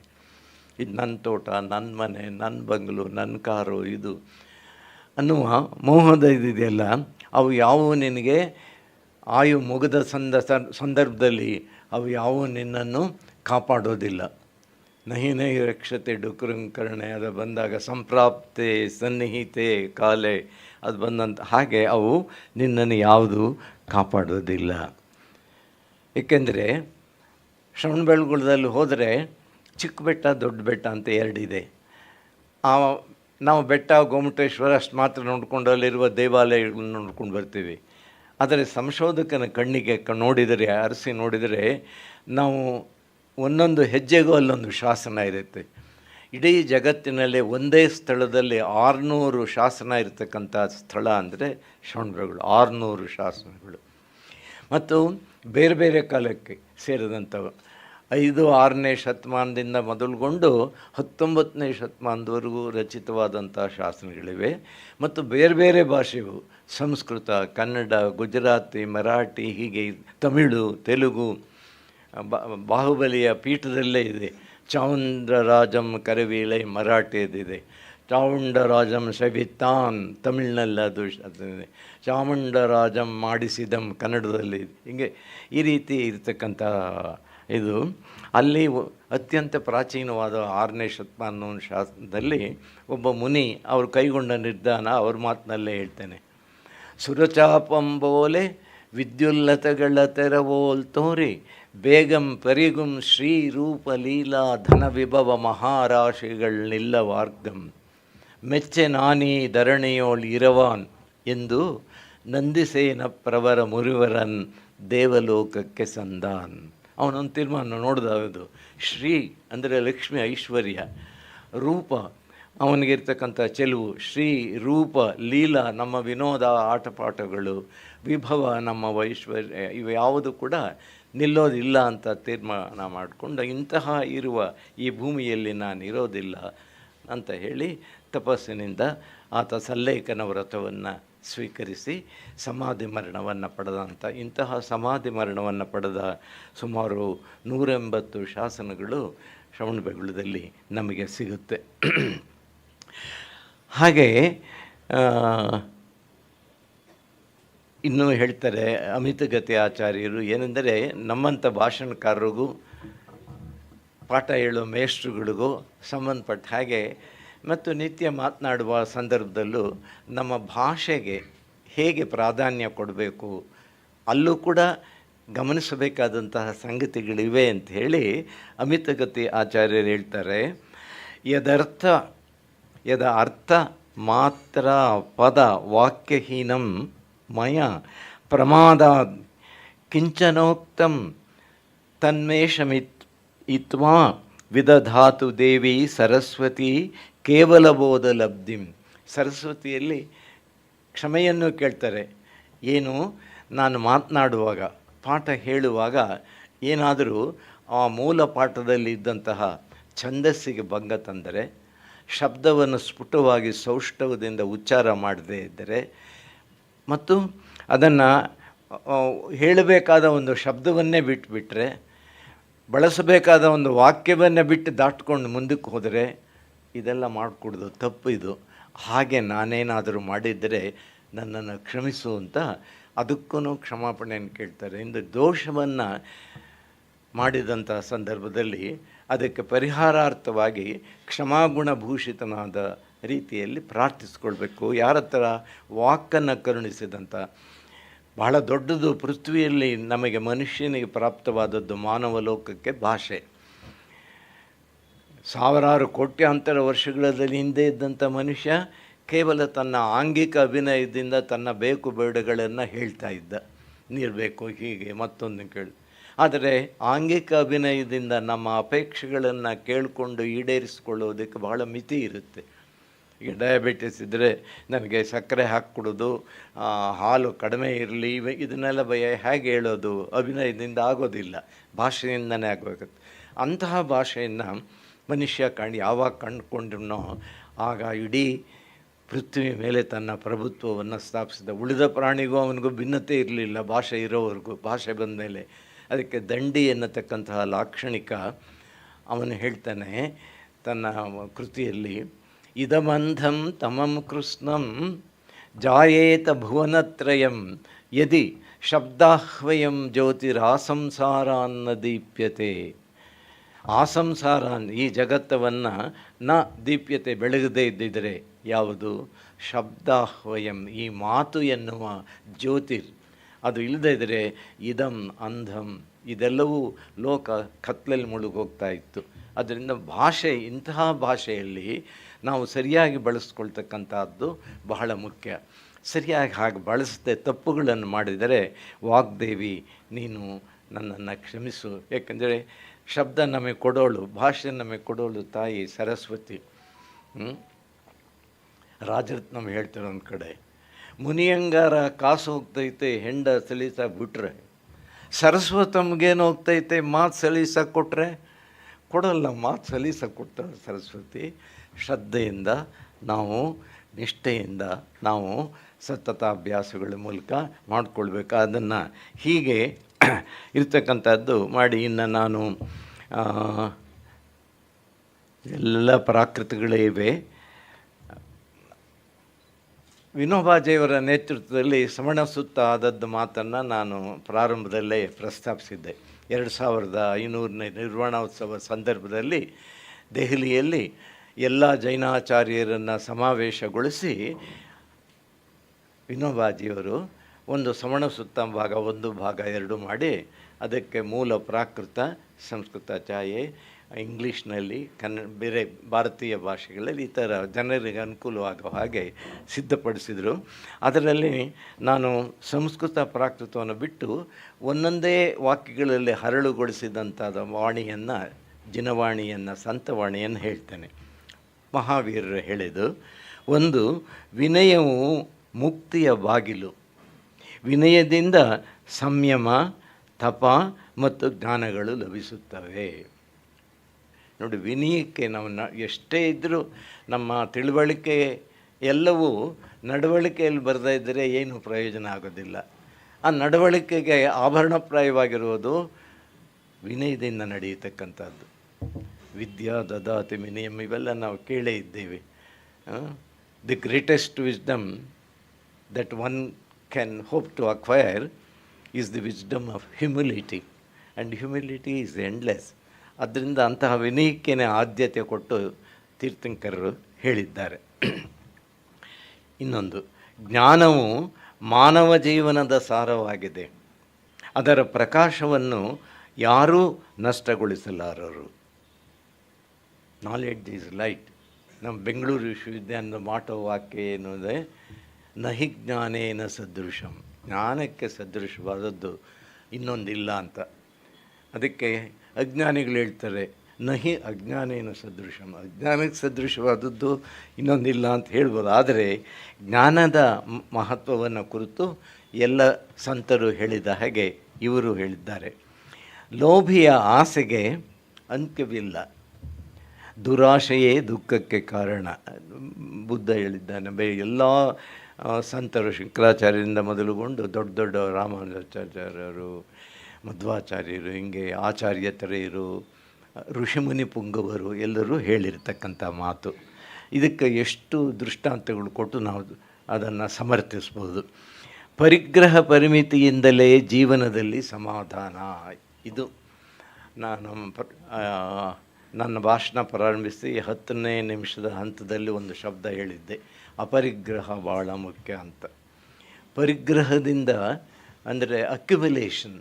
The more you accumulate, many difficulties we have to face in our life. Therefore ಅದಕ್ಕೊಂದೆಲ್ಲರೂ ಒಂದು ಚೆಕ್, ಅದಕ್ಕೆ ತಡೆ ಇಟ್ಕೊಂಡು, ಈಗ ಬೇರೆ ಬೇರೆ ದೇಶಗಳು ಯುದ್ಧಗಳೆಲ್ಲ ಆಗ್ತಕ್ಕಂಥದ್ದು ಈ ಪರಿಗ್ರಹ ಪ್ರವೃತ್ತಿಯಿಂದನೇ. ಅದನ್ನು ಆ ದೇಶವನ್ನು ನಾವು ಅದರ ಮೇಲೆ ನನ್ನ ಆಡಳಿತವನ್ನು ನಡೆಸ. ಹಾಗೆ ಪರಿಗ್ರಹ ಪರಿಮಿತಿಯಿಂದ ಜೀವನದಲ್ಲಿ ನಮ್ಮನಿಗೆ ಏನು ಅವನಿಗೆ ಅಷ್ಟೊಂದಿದೆ ಎಂದು ಹೊಟ್ಟೆ ಕಿಚ್ಚನ್ನು ಬೆಳೆಸ್ಕೊಂಡ್ರೆ ಅದು ನಮ್ಮ ಆರೋಗ್ಯವನ್ನು ಹಾಳು ಮಾಡುತ್ತೆ. ಆದ್ದರಿಂದ ನನಗಿಷ್ಟಿದೆಯಲ್ಲ ಅಂತ ಹೇಳಿ ತೃಪ್ತಿ ಪಡ್ತಕ್ಕಂಥದ್ದು. ಪ್ರತಿಯೊಬ್ಬನೂ ತಾನು ಮಾಡಿದ ಕರ್ಮ ಫಲವನ್ನು ಉಣ್ಣಲೇಬೇಕು. ಮಾಡಿದ್ದುಣ್ಣೋ ಮಹಾರಾಯ. ಗುಣವನ್ನು ನೋಡಿ ಒಂದೊಂದೇ ವಾಕ್ಯದಲ್ಲಿ ಹೇಳ್ತಾ ಇದ್ದೇನೆ. ಅದರ ಸಂಸ್ಕೃತ ಪ್ರಾಕೃತವನ್ನು ನಾನು ಬಿಟ್ಟಿದ್ದೇನೆ, ದಾಟ್ಕೊಂಡು ಮುಂದೆ ಹೋಗ್ತಾ ಇದ್ದೀನಿ. ಗುಣವಂತರನ್ನು ಕಂಡು ಸಂತೋಷಪಡು. ಆಗಲೇ ನಾನು ಅಮಿತಗತಿ ಆಚಾರ್ಯರ ಶ್ಲೋಕವನ್ನು ಪ್ರಸ್ತಾಪಿಸಿ ಹೇಳಿದೆ, ಗುಣಿಶೋ ಪ್ರಮೋದಂ ಅಂತ. ಒಬ್ಬರಿಗೆ ತರಗತಿಯಲ್ಲಿ ಓದ್ತಾರೆ, ಒಬ್ಬ ರ್ಯಾಂಕ್ ಬಂದುಬಿಟ್ಟಿರ್ತಾನೆ. ಅವನು ಕಂಡು ನಾವು ಕರುಬದಿರೇ ನಾವು ಅವನಷ್ಟು ಅಧ್ಯಯನ ಮಾಡಿ ಅವನ ಹಾಗೆ ಆ ಒಂದು ದೊಡ್ಡ ಪದವಿಗೆ ಪ್ರಾಪ್ತವಾಗೋದಕ್ಕೆ ಬೇಕಾದಂತಹ ಸಿದ್ಧತೆಯನ್ನು ಪಡ್ಕೊಂಡ್ರೆ ರ್ಯಾಂಕು ಬರುತ್ತೆ, ಮತ್ತೊಂದೊಂದು ಸ್ಥಾನಗಳಿಂದ ನಾವು ಭೂಷಿತರಾಗ್ತೇವೆ. ಮತ್ತು ಗುಣಮೌನಿಗಳಾಗುವುದು. ಗುಣಿಷು ಪ್ರಮೋದ ಅಂತ ಹೇಳಿದ್ದಾರೆ. ಅನೇಕ ಸರ್ತಿ ಇನ್ನೊಬ್ಬರ ಗುಣವನ್ನು ನಾವು ಹೇಳೋದೇ ಇಲ್ಲ. ಯಾವಾಗ ಅವನು ಒಳ್ಳೆಯತನನ ಹೇಳಬೇಕಾದ ಸಂದರ್ಭ ಬಂದಾಗ ನಾವು ಮೌನದಿಂದ ಇರತಕ್ಕಂಥದ್ದು ಕೂಡ ಸರಿಯಲ್ಲ. ಸಮತಾಭಾವವನ್ನು ಉಳ್ಳವನೇ ಶ್ರಮಣ. ಶಾಂತನೂ ಸಂಯಮಿಯೂ ಆದವನು ಎರಡನೆಯವನಿಗೆ ಹಿಂಸೆಗೊಳಿಸಿ ಜೀವಿಸಲಿ. ಯಾರು ಇಂತಹ ಸಮತಾಭಾವವನ್ನು ಹೊಂದಿರ್ತಾನೋ ಅವನು ಸಜ್ಜನನಾಗಿರ್ತಾನೆ, ಸುಸಂಸ್ಕೃತನಾಗ್ತಾನೆ. ಶರೀರವೇ ಆತ್ಮ ಎಂಬ ತಿಳುವಳಿಕೆಯೇ ಎಲ್ಲ ದುಃಖಗಳಿಗೆ ಕಾರಣ. ಶರೀರದ ಮೋಹ ಜಾಸ್ತಿ ಅಂದರೆ ಆತ್ಮ ಬೇರೆ ಮತ್ತು ಶರೀರ ಬೇರೆ ಅನ್ನೋದಂತೀವಿ. ಆತ್ಮ ಅದು ಚಿರಾಯು, ಅಮರ, ಅದಕ್ಕೆ ಸಾವಿಲ್ಲ, ಬೇರೆ ಬೇರೆ ಭವಗಳಿಗೆ ಅದು ಹೋಗ್ತಾ ಇರುತ್ತೆ. ಆದರೆ ಶರೀರ ಇದು ನಶ್ವರವಾದದ್ದರಿಂದ ಇಲ್ಲಿಯೇ ಪಂಚಭೂತಗಳಲ್ಲಿ ಅದು ವಿಲೀನವಾಗ್ತದೆ. ಯಾರು ಈ ತಾರತಮ್ಯವನ್ನು ತಿಳ್ಕೊಂಡಿರ್ತಾರೋ ಅವರಿಗೆ ದುಃಖಗಳು ಹೆಚ್ಚು ಬಾಧಿಸೋದಿಲ್ಲ ಅಂತ ಹೇಳ್ತಾರೆ. ಅದಕ್ಕೋಸ್ಕರವೇ ಜೈನ ಪುರಾಣಗಳಲ್ಲಿ ಭವಾವಳಿಗಳು ಬೇಕಾದಷ್ಟು ಬರುತ್ತೆ. ಇನ್ನೊಂದು, ಇದು ಇವತ್ತಿನ ವರ್ತಮಾನಕ್ಕೆ ಬಹಳ ಮುಖ್ಯವಾದ ಮಾತು. ಕುಮಾರ್ಗಿಗಳನ್ನು ಹೊಗಳಬೇಡಿ. ಯಾರು ಕೆಟ್ಟವರೋ ಅವರು ಅಧಿಕಾರದಲ್ಲಿದ್ದಾರೆ ಅನ್ನೋ ಕಾರಣಕ್ಕೋಸ್ಕರ ತಾವೇ ಇಂದ್ರ ಚಂದ್ರ ಅಂತ ಹಾಗೆ ಸ್ತುತಿ ಮಾಡಬೇಡಿ. ನೀಚನನ್ನು ಸ್ತುತಿ ಮಾಡುವುದು ಮುಂದೆ ಅಪಾಯಕಾರಿಯಾಗತ್ತೆ ಮತ್ತು ಯೋಗ್ಯರನ್ನು ಕಡೆಗಣಿಸಿದಾಗುತ್ತೆ. ಆದ್ದರಿಂದ ಕುಮಾರ್ಗಿಗಳನ್ನು ಹೊಗಳಬೇಡಿ, ಕೆಟ್ಟವರಿಗೆ ಪಟ್ಟ ಕಟ್ಟಬೇಡಿ, ಯೋಗ್ಯರನ್ನು ಪುರಸ್ಕಾರ ಮಾಡಿ ಅಂತ. ತಿಳೋಯ ಸಬ್ಬ ಜೀವನ ಹೇಳಿದೆ. ಕೋಹೋ PM ಫಣಾಸೇಯಿ ಮಾಣೋ ವಿನಯ ನಾಸಣೋ ಮಾಯಾ ಮಿತ್ತಾಣಿ ನಾಸೇಯಿ ಲೋಹೋ ಸವ್ವ ವಿನಾಸಣೋ. ಲೋಹೋ ಅಂದರೆ ಲೋಭ, ಸವ್ವ ಎಲ್ಲವನ್ನು ಲೋಭ ಇದೆಯಲ್ಲ, ಲೋಭಿ ಅವನಿಗೆ ಯಾವ ಇದು ನೆಮ್ಮದಿ ಇರೋದಿಲ್ಲ. ಆದ್ದರಿಂದ ಅವನು ಗಳಿಸಿದಂಥ ಎಲ್ಲ ಗುಣಗಳು ನಷ್ಟವಾಗುತ್ತವೆ. ಸವ್ವ ವಿನಾಶನೋ ಲೋಹೋ. ಅವಲ್ಲದೆ ಅದಕ್ಕಿಂತ ಮೊದಲು ಇನ್ಯಾವ್ಯಾವುದು ನಾವು ಬಿಡಬೇಕಾದಂಥದ್ದು ಅಂದರೆ ಕೋಹೋ ಅಂದರೆ ಕ್ರೋಧ. ಕೋಹೋ ಅದೇನು ಮಾಡುತ್ತೆ? PM ಪಣಾಸೇಯ ನಾಶ ಮಾಡುತ್ತೆ. ಯಾವುದನ್ನು? ಪ್ರೀತಿ. ನಮ್ಮ ಮನೆಯವರೇ ಏನೋ ತಪ್ಪು ಮಾಡೋರು ಅಂದ್ಕೊಂಡು ಕೋಪ ಬಂದರೆ ಸಣ್ಣ ಪುಟ್ಟದಕ್ಕೆಲ್ಲ ಅವ್ರನ್ನ ದೂಷಿಸೋದು, ಹೊಡೆಯೋದು, ಬಡಿಯೋದು ಎಲ್ಲ ಮಾಡಿ ಅವ್ರ ಜೊತೆಯಲ್ಲಿ ಇಷ್ಟು ದಿವಸ ಇದ್ದ ನಮ್ಮ ಪ್ರೀತಿಯನ್ನೇ ನಾವು ಕಳ್ಕೊಂಡಾಗುತ್ತೆ. ಆದ್ದರಿಂದ ಕ್ರೋಧದಿಂದ ನಾವು ದೂರ ಇರಬೇಕು. ಕ್ರೋಧದ ಹಾಗೆ ಮಾಣೋ ವಿನಯ ನಾಶನ. ಮಾನ, ಅತಿಮಾನ, ಅಭಿಮಾನ. ಈಗ ಶ್ರವಣಬೆಳಗೊಳದಲ್ಲಿ ಗೋಮಟೇಶ್ವರ ಬಾಹುಬಲಿ ಆತ ತಪಸ್ಸಿಗೆ ನಿಂತಿದ್ದ ದೃಶ್ಯದಲ್ಲಿ ಅದನ್ನು ಶಿಲ್ಪಿ ಕಡ್ದಿರತಕ್ಕಂಥದ್ದು. ಭರತ ಮತ್ತು ಬಾಹುಬಲಿ ಅಣ್ಣ ತಮ್ಮಂದರು. ಭರತನು ಚಕ್ರವರ್ತಿಯಾಗಿ ಬಂದ. ಹಾಗೆಯೇ ಅವರ ತಂದೆ ಆದಿತೀರ್ಥಂಕರರು ತನ್ನ ಎಲ್ಲ ಮಕ್ಕಳಿಗೂ ಆಸ್ತಿಯನ್ನು, ರಾಜ್ಯಗಳನ್ನು ಹಂಚಿ ಅವರು ತಪಸ್ಸಿಗೆ ಹೋಗಿದ್ದರು. ಭರತನು ತನ್ನ ತಮ್ಮ ಬಾಹುಬಲಿಗೂ ಮತ್ತು ಉಳಿದ ತಮ್ಮಂದರಿಗೂ ಕೊಟ್ಟಿರುವ ರಾಜ್ಯವನ್ನು ತಾನೇ ತೆಗೆದುಕೊಳ್ಳಬೇಕು, ಅವರೆಲ್ಲ ತನ್ನ ಅಧೀನದಲ್ಲಿರಬೇಕು ಎನ್ನುವ ಭಾವನೆಯಿಂದ ಅವರಿಗೆ ಸುತ್ತೋಲೆಯನ್ನು ಕಳಿಸ್ತಾನೆ. ಅವ್ರು ಯಾರೂ ಒಪ್ಪೋದಿಲ್ಲ. ಬಹಳ ಜನ ನಮ್ಮ ತಂದೆ ಕೊಟ್ಟು ಇದ್ರ ಮೇಲೆ ಇವನ ಹತ್ರ ನಾವೇ ಅಧೀನರಾಗಿರಬೇಕು ಅಂತ ತಪಸ್ಸಿಗೆ ಹೋಗ್ತಾರೆ. ಮಹಾಪರಾಕ್ರಮಿಯಾದ ಬಾಹುಬಲಿ ಮಾತ್ರ ಸೆಟೆದು ನಿಲ್ತಾನೆ. ಅವರಿಗೆ ಯುದ್ಧ ಆಗುತ್ತೆ. ದೊಡ್ಡದು ಕತೆ, ನಾನು ಫಾಸ್ಟ್ ಫಾರ್ವರ್ಡ್ ಮಾಡ್ತೀನಿ. ಆಮೇಲೆ ಯುದ್ಧದಲ್ಲಿ ಆದಂತಹ ಸಂದರ್ಭದಲ್ಲಿ ಭರತನು ಸ್ವಲ್ಪ ಕುಳ್ಳು ನನ್ನ ಹಾಗೆ, ಬಾಹುಬಲಿ ತುಂಬ ಎತ್ತರದಲ್ಲಿದ್ದಂಥವನು. 3 ರೀತಿಯ ಯುದ್ಧ. ಒಂದು ದೃಷ್ಟಿ ಯುದ್ಧ. ಸೂರ್ಯನು ಪ್ರಕಾಶಿಸುತ್ತಿರುವಾಗ ಇಬ್ಬರು ಎದುರು ಬದುರಿನಲ್ಲಿ ನಿಂತು ಅವನನ್ನು, ಸೂರ್ಯನನ್ನು ನೋಡಬೇಕು. ಯಾರು ಮೊದಲು ರೆಪ್ಮೆಟಿಕ್ಸ್ ತಲೆ ಬಾಗ್ತಾರೋ ಅವರು ಸೋತ ಹಾಗೆ. ಆದ್ದರಿಂದ ಬಾಹುಬಲಿ ಅದರಲ್ಲಿ ಗೆಲ್ತಾನೆ, ಅಣ್ಣ ಸೋಲ್ತಾನೆ. ಎರಡನೇದು ಅವರು ದೃಷ್ಟಿಯುದ್ಧ, ಜಲಯುದ್ಧ. ಅಂದರೆ ಕುತ್ತಿಗೆವರೆಗೂ ಬರುವ ನೀರಿನಲ್ಲಿ ನಿಂತ್ಕೊಂಡಿದ್ದು ಅವರ ಈ ಅಂಗೈಗಳಲ್ಲೇ ನೀರನ್ನು ಮೊಗಸ್ಬೇಕು ಮುಖಕ್ಕೆ. ನಿಮಗೆ ಈಜಾಡಿದವರಿಗೆ ಅನುಭವ ಇರುತ್ತೆ. ನೀರು ಮುಖಕ್ಕೆ, ಕಣ್ಣಿಗೆ ಎಲ್ಲ ಬಿದ್ದರೆ ಸ್ವಲ್ಪ ಕಷ್ಟ ಆಗುತ್ತೆ. ಹಾಗೆ ಬಾಹುಬಲಿ ಎತ್ತರದಲ್ಲಿದ್ದ, ಅಣ್ಣನಿಗೆ ಎರಚಿದ ನೀರು ನೇರವಾಗಿ ಅವನ ಮುಖಕ್ಕೆ ಬೀಳ್ತಾ ಇತ್ತು. ಭರತನು ಎರಚಿದ ನೀರು ಅಣ್ಣನ ತಮ್ಮನ ಎದೆಗೆ ಮಾತ್ರ ತಾಗ್ತಾ ಇದ್ದು. ಈಗ ಅದರಲ್ಲೂ ಅವನು ಸೋತ. ಕಡೆಯದು ಮಲ್ಲಯುದ್ಧ. ಬಾಹುಬಲಿ ಬಾಹುಬಲ, ತೋಳಿನಲ್ಲಿ ಯಾರಿಗೆ ಶಕ್ತಿ ಇದೆಯೋ ಅವನೇ ಬಾಹುಬಲಿ, ಭುಜಬಲಿ. ಅಣ್ಣನನ್ನು ಅನಾಮತ್ತು ಎತ್ತಿ ನಿಲ್ಲಿಸಿದ. ಆಮೇಲೆ ಆಗ ವಿವೇಕ ಜಾಗೃತವಾಯಿತು. ಒಡಹುಟ್ಟಿದ ಅಣ್ಣನ ಬಗ್ಗೆ ನಾನು ಹೀಗೆ ನಡ್ಕೊಳ್ತಾ ಇರತಕ್ಕಂಥ ಸರಿಯಿಲ್ಲ ಅಂತ ಮೆಲ್ಲಿಗೆ ಇಳಿಸ್ತಾನೆ. ಆದರೆ ಕ್ರೋಧೋನ್ಮತ್ತನಾದ, ಕ್ರೋಧ ಮೈತ್ರಿ ಕೊಲ್ಲುತ್ತೆ ಅಂತ ಬಂತಲ್ಲ, ಕೋಹೋಪಿಯಂ ವಿನಾಶೇಣ.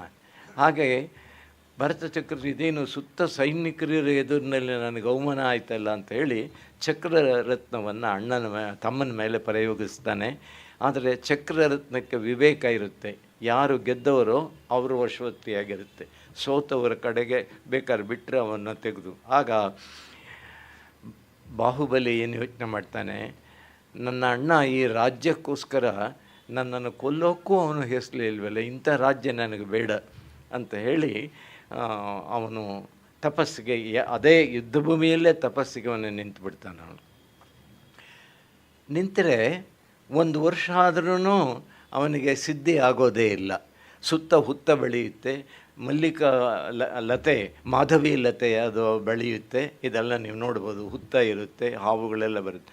ಆದರೂ ಅವನಿಗೆ ಮೋಕ್ಷದ ಕಡೆಗೆ ಸಿದ್ಧಿ ವೃದ್ಧಿ ಪ್ರಾಪ್ತವಾಗಲಿಲ್ಲ. ಯಾತಕ್ಕೆ ಅಂದರೆ ಆಗ ಗೊತ್ತಾಗುತ್ತೆ ಅವನು ಮಾನ ಕಷಾಯದಿಂದ ಕೂಡಿದ್ದಾನೆ. ಏನು ಮಾನ ಅಂದರೆ, ನಾನು ನಮ್ಮ ಅಣ್ಣನ ಭೂಮಿಯಲ್ಲಿ ನಿಂತ್ಕೊಂಡು ನಾನು ತಪಸ್ಸು ಮಾಡ್ತಾ ಇದ್ದೀನಲ್ಲ ಅಂತ, ನನ್ನ ಬೇರೆ ಭೂಮಿಯಲ್ಲಿ ಅನ್ನೋ ಒಂದು ಸ್ವಾಭಿಮಾನ ಜಾಗೃತವಾದದ್ರಿಂದ ಅಭಿಮಾನವು, ಅಂಥ ಅಭಿಮಾನವು ಕೂಡ ತಪ್ಪು ಮತ್ತು ಕೆಟ್ಟದ್ದು ಅಂತ. ಮಾಯಾ ಮಿತ್ತಾಣೆ ನಾಶ, ಅದು ಜೊತೆಗೆ ಲೋಹೋ ಸಂವದ, ಲೋಭತ್ವ ಇವೆಲ್ಲಕ್ಕಿಂತಲೂ ಇನ್ನೂ ಹೀನಾಯವಾದದ್ದು ಅಂತ ಹೇಳಿ ಹೀಗೆ ಮಾನ ಕಷಾಯವನ್ನು ಅದನ್ನು ದಾಟಿಸ್ಕೊಳ್ಬೇಕು ಅಂತ ಮಹಾವೀರರು ತಮ್ಮ ಇದರಲ್ಲಿ ಹೇಳಿದ್ದಾರೆ. ಜಂ ಇಚ್ಛಸಿ ಅಪ್ಪಣತೋ ಜಂ ಚಣ ಇಚ್ಛಸಿ ಅಪ್ಪಣತೋ ತಂ ಇಚ್ಛ ಪರಸ್ಸವಿಯ ಎತ್ತಿಯುಗಂ ಇದಂ ಜಿಣಶಾಸನಂ. ಏನು ನೀನು ನಿನಗಾಗಿ ಅಪ್ಪಣತೋ, ಅಪ್ಪ ಅಂತಂದರೆ ಪ್ರಾಕೃತದಲ್ಲಿ ಅಪ್ಪ, ಸಂಸ್ಕೃತದಲ್ಲಿ ಆತ್ಮ ತನ್ನದು. ಯಾವುದನ್ನು ನಾವು ಇದನ್ನು ಬಯಸ್ತೇವೆಯೋ ಅದನ್ನು ನೀನು ಇನ್ನೊಬ್ಬರಿಗೂ ಬಯಸು. ನೋಡಿ, ಭಾಳ ಮುಖ್ಯವಾದ ಮಹಾವೀರ ಹೇಳ್ತಾರೆ, ನೀನು ನಿನಗೇನಾಗಬೇಕು ಅಂತ ನೀನು ಬಯಸ್ತೀಯೋ ಅದನ್ನು ಇನ್ನೊಬ್ಬರಿಗೂ ಆಗಬೇಕು ಅಂತ ನೀನು ಬಯಸು. ನನಗೆ ಮಾತ್ರ ಆಗಬೇಕು, ಅವ್ರಿಗೆ ಆಗಬಾರ್ದು ಅಂತ ಆ ಭಾವನೆಯಿಂದ ಇರಬಾರ್ದು.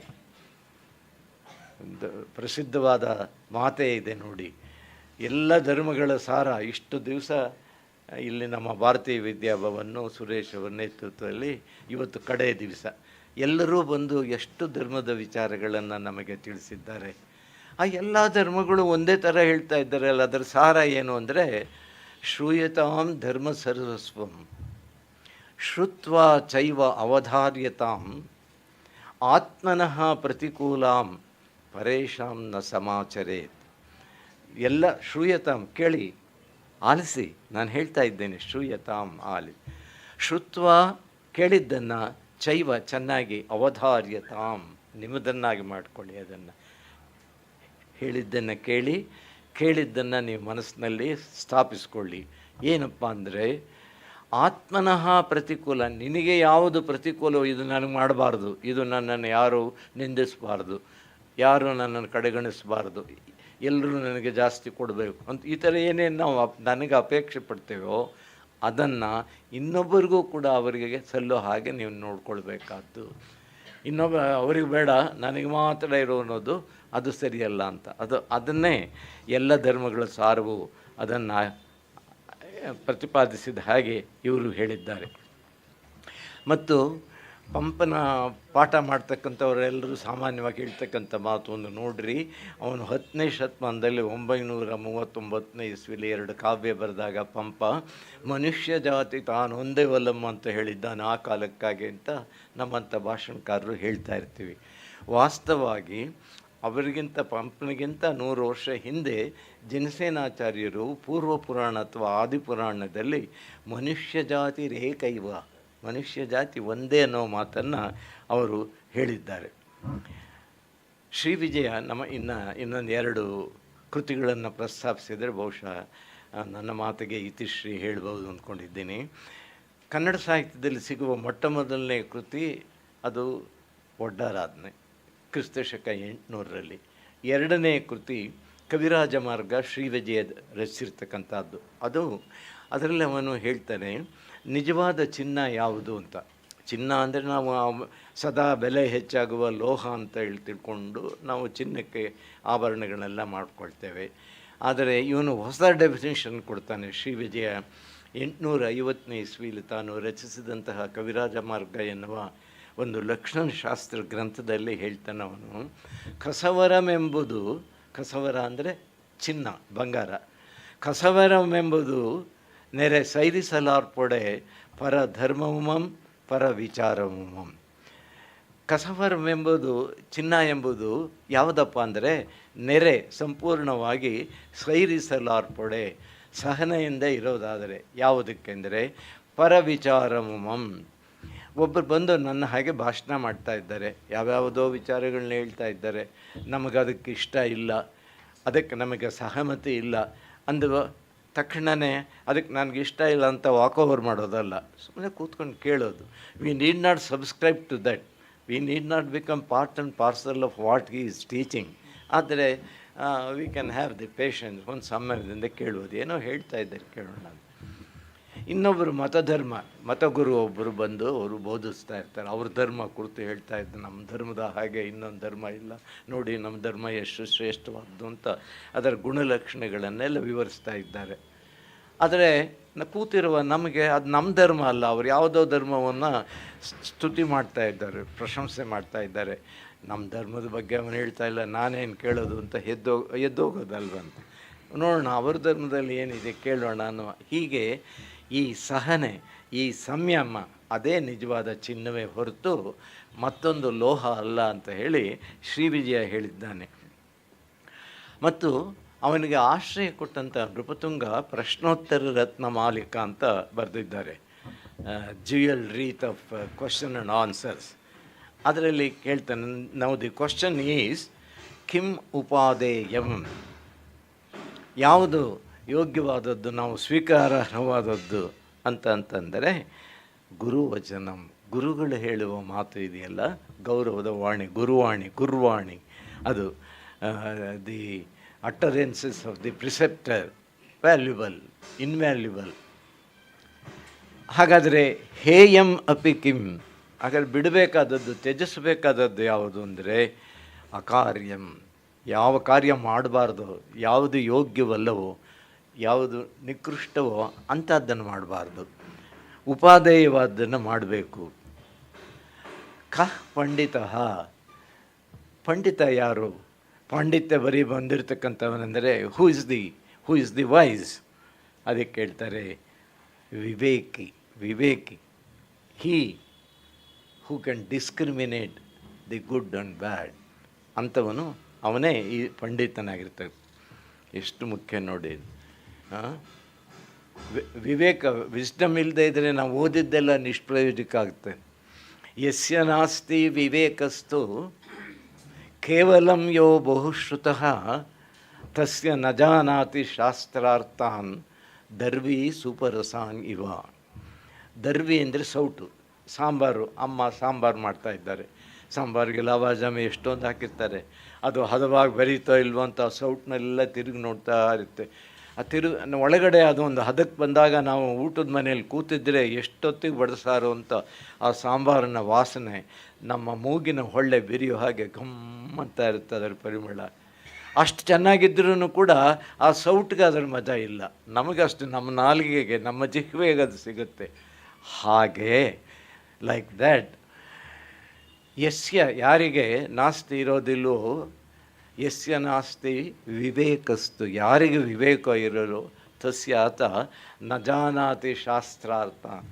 ಓದಿದ್ದಾನೆ ಅಷ್ಟೇ, ಸುಮ್ಮನೆ MA PhD ನಾಡೋಜ ಏನೇನೋ ಮಾಡ್ಕೊಂಡಿದ್ದಾನೆ, ಆದರೆ ಅವನು ಓದಿದ್ದು ಅವನದು ವಶವಾಗಿಲ್ಲ, ಅದನ್ನು ತನ್ನ ಹೃದ್ಗತ ಮಾಡಿಕೊಂಡಿಲ್ಲ, ಅವನು ಕರಗತವಾಗಿಲ್ಲ ಅವನು.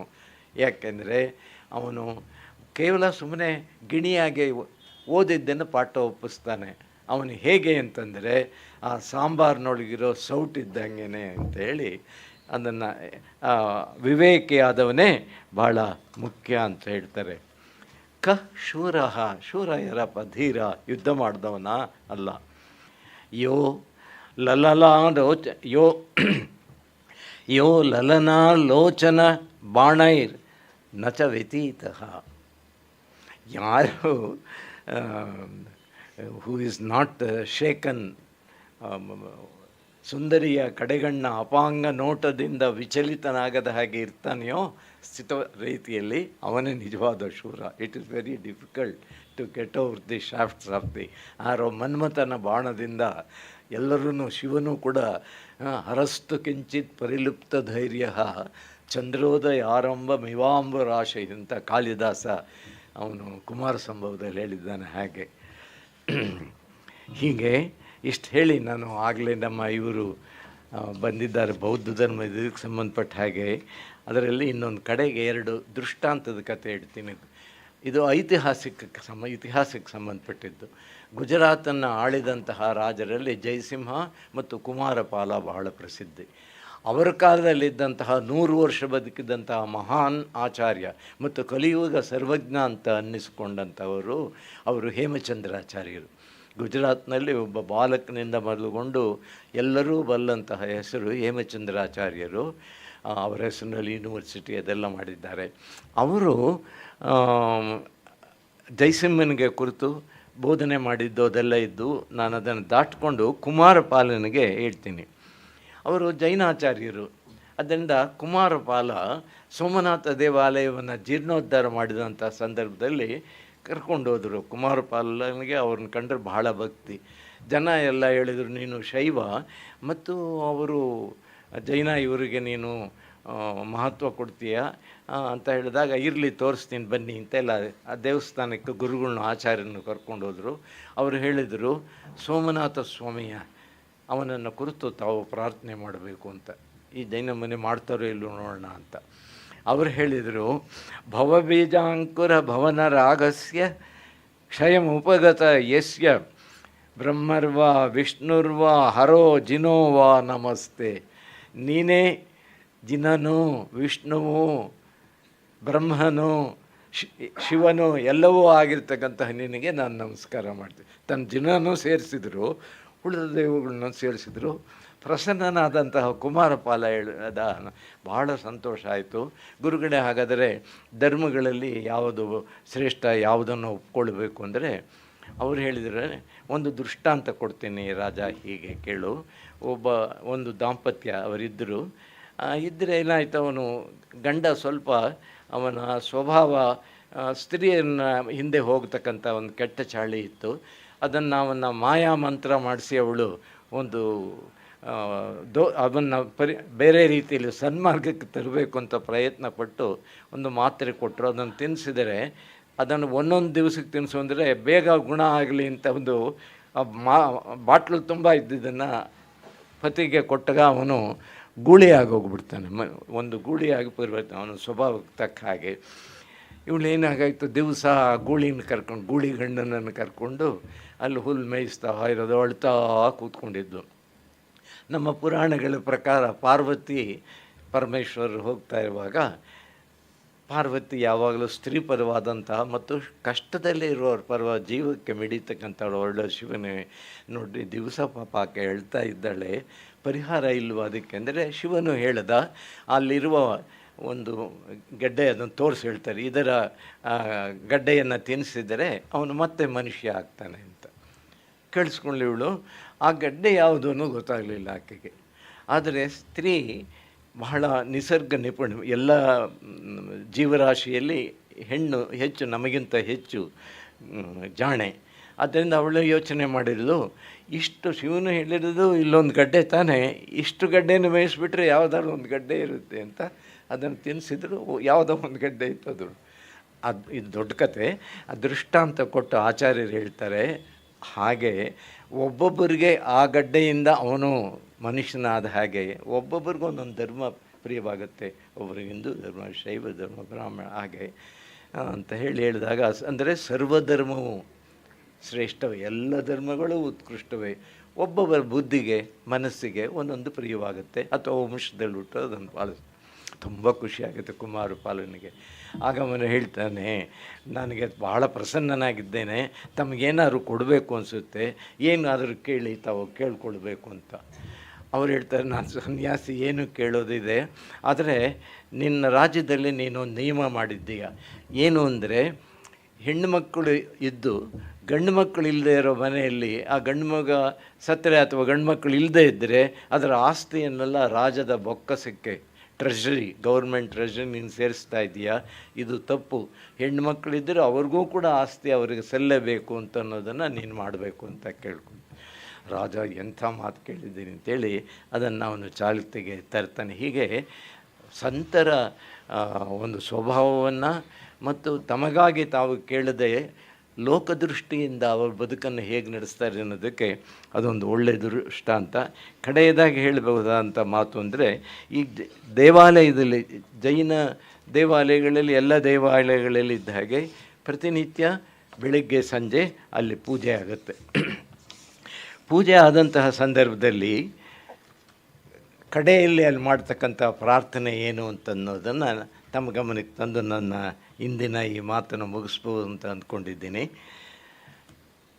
ಅರ್ಚಕನು ಅಭಿಷೇಕ ಎಲ್ಲ ಆದಮೇಲೆ ಮಂಗಳಾರತಿಯನ್ನೆಲ್ಲ ಬೆಳಗ್ಗೆದ ಮೇಲೆ ಕಡೆಯ ಶ್ಲೋಕ ಅವರು ಹೇಳ್ತಕ್ಕಂಥದ್ದು, ಕ್ಷೇಮಂ ಸರ್ವ ಪ್ರಜಾನಾಂ ಪ್ರಭವತು ಬಲವಾನ್ ಧಾರ್ಮಿಕೋ ಭೂಮಿಪಾಲಃ ಕಾಲೇ ಕಾಲೇ ಚ ಸುವೃಷ್ಟಿಂ ವಿತರತು ಮಘವ ವ್ಯಾಧಯೋ ಯಾಂತು ನಾಶಂ ದುರ್ಭಿಕ್ಷಂ ಚೋರಮಾರಿ ಕ್ಷಣಮಪಿ ಮಾಸ್ಮದ್ ಭೂ ಜೀವಲೋಕೆ ಧರ್ಮಚಕ್ರಂ ಪ್ರಸರತು ಸತತಂ ಸರ್ವ ಸೌಖ್ಯಪ್ರದಾಯಿ. ಜೈನ ಧರ್ಮದ ಏನೂ ಇದಿಲ್ಲ. ಅವ್ರು ಹೇಳ್ತಾರೆ, ಅವರು ಸರ್ವ ಪ್ರಧಾನ, ಎಲ್ಲ ಪ್ರಜೆಗಳಿಗೂ ಕ್ಷೇಮ ಒಳ್ಳೆಯದಾಗಲಿ. ಪ್ರಭವತು ಬಲವಾನ್ ಧಾರ್ಮಿಕೋ ಭೂಮಿಪಾಲ, ಅವನಿಗೆ ಯಾರು ಭೂಮಿಯನ್ನು ಪಾಲಿಸ್ತಾ ಇದ್ದಾನೋ, ಅಂದರೆ ಹಿಂದೆ ರಾಜನ ಕಾಲದಲ್ಲಿ ಆ ರಾಜನಿಗೆ ಒಳ್ಳೆಯದಾಗಲಿ. ಕಾಲೇ ಕಾಲೇ ಚ ಸುವೃಷ್ಟಿಂ ವಿತರತು ಮಘವ, ಅವನು ಮಳೆಯನ್ನು, ವರುಣನು ಕಾಲ ಕಾಲಕ್ಕೆ ಮಳೆಯನ್ನು ಕರುಣಿಸಲಿ. ವ್ಯಾಧಯೋ ಯಾಂತುನ, ಯಾವ ಕಾಯಿಲೆಗಳು ಜನರಿಗೆ ಬರದೇ ಇರಲಿ. ದುರ್ಭಿಕ್ಷಂ, ಇಲ್ಲಿ ಯಾವಾಗಲೂ ಕೂಡ ಕ್ಷಾಮ ಬರದೇ ಇರಲಿ. ವ್ಯಾಧಯೋ ಯಾಂತು ನಾಶಂ, ಕಾಯಿಲೆ ಕೂಡ ತನಗೆ ಬರದ ಹಾಗೆ. ದುರ್ಭಿಕ್ಷಂ ಚೋರಮಾರಿ, ಕಳ್ಳಕಾಕರ ಭೀತಿ ಇರಬಾರ್ದು, ಮಾರಮ್ಮನ ಈ ಥರದ ಕಾಯಿಲೆಗಳು ಬರಬಾರ್ದು. ಕ್ಷಣಮಪಿ, ಒಂದು ಕ್ಷಣವೂ ಬರದ ಹಾಗೆ ಈ ಜೀವಲೋಕವನ್ನು, ನಮ್ಮನ್ನು ಆಳುವ ದೈವ ಕಾಪಾಡಲಿ ಅಂತಕ್ಕಂಥ ಇದು ಆ ಧರ್ಮದ ಒಂದು ವಿಶೇಷ. ಅಂದರೆ ಸರ್ವಧರ್ಮಗಳ ಕ್ಷೇಮವನ್ನು, ಸಮಸ್ತ ಜೀವರಾಶಿಯ ಕ್ಷೇಮವನ್ನು ಹಾರೈಸ್ತಕ್ಕಂಥ ಒಂದು ಪ್ರವೃತ್ತಿ ಇರುವ ಧರ್ಮ. ಅಹಿಂಸೆಯ ತಳಪಾಯದ ಮೇಲೆ ನಿಂತಿರ್ತಕ್ಕಂಥದ್ದು, ಅದು ಸಹಜವೇ. ಅಂಥವರು ಅದನ್ನು ಪ್ರಾರ್ಥಿಸಬೇಕಾದಂಥ ಮಾತು. ಈ ಕೆಲವು ವಿಚಾರಗಳನ್ನು ಈ ಬೆಳಗ್ಗೆ ನಿಮ್ಮ ಎದುರಿನಲ್ಲಿ ನಿಂತು ಮಾತಾಡಲು, ಹಂಚಿಕೊಳ್ಳಲು ಅವಕಾಶವನ್ನು ಕಲ್ಪಿಸಿಕೊಟ್ಟಂತಹ ನಮ್ಮ ಬೆಂಗಳೂರಿನ ಒಂದು ಪ್ರತಿಷ್ಠಿತ ಸಾಂಸ್ಕೃತಿಕ ಮಹಾಸಂಸ್ಥೆಯಾದ ಭಾರತೀಯ ವಿದ್ಯಾಭವನ್ಗೆ ನನ್ನ ಗೌರವವನ್ನು, ಕೃತಜ್ಞತೆಯನ್ನು ವ್ಯಕ್ತಪಡಿಸ್ತೇನೆ. ನಮಸ್ಕಾರ.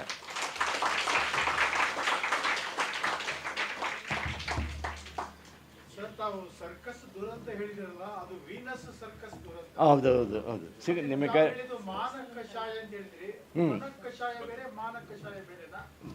ಮನಸ್ಸಿಗೆ ಸಂಬಂಧಪಟ್ಟ ಕಷಾಯ ಅಂತಂದರೆ ದೋಷ, ಅದು ದೋಷ. ಈಗ ಅದು ಎಷ್ಟು ಅದರಲ್ಲಿ ಔಷಧೀಯ ಗುಣ ಇದೆ ಅಂದರೆ, ಮನೆಯಲ್ಲಿ ಏನಾದರೂ ಹಿಂದೆ ಸ್ವಲ್ಪ ಜ್ವರ ಈ ಥರ ಕಾಣಿಸಿದರೆ ಕಷಾಯ ಮಾಡಿಕೊಡ್ತಾಯಿದ್ರು. ಫಿಲ್ಟರ್ ಶೋಧನ ಕ್ರಿಯೆ. ಇನ್ನೇನಾದರೂ ಯಾರಾದರೂ ಕೇಳೋದಿದ್ದರೆ ಕೇಳಿ, ನಂಗೆ ತಿಳಿದಿರೋದನ್ನು ನಾನು ತಿಳಿಸ್ತೀನಿ.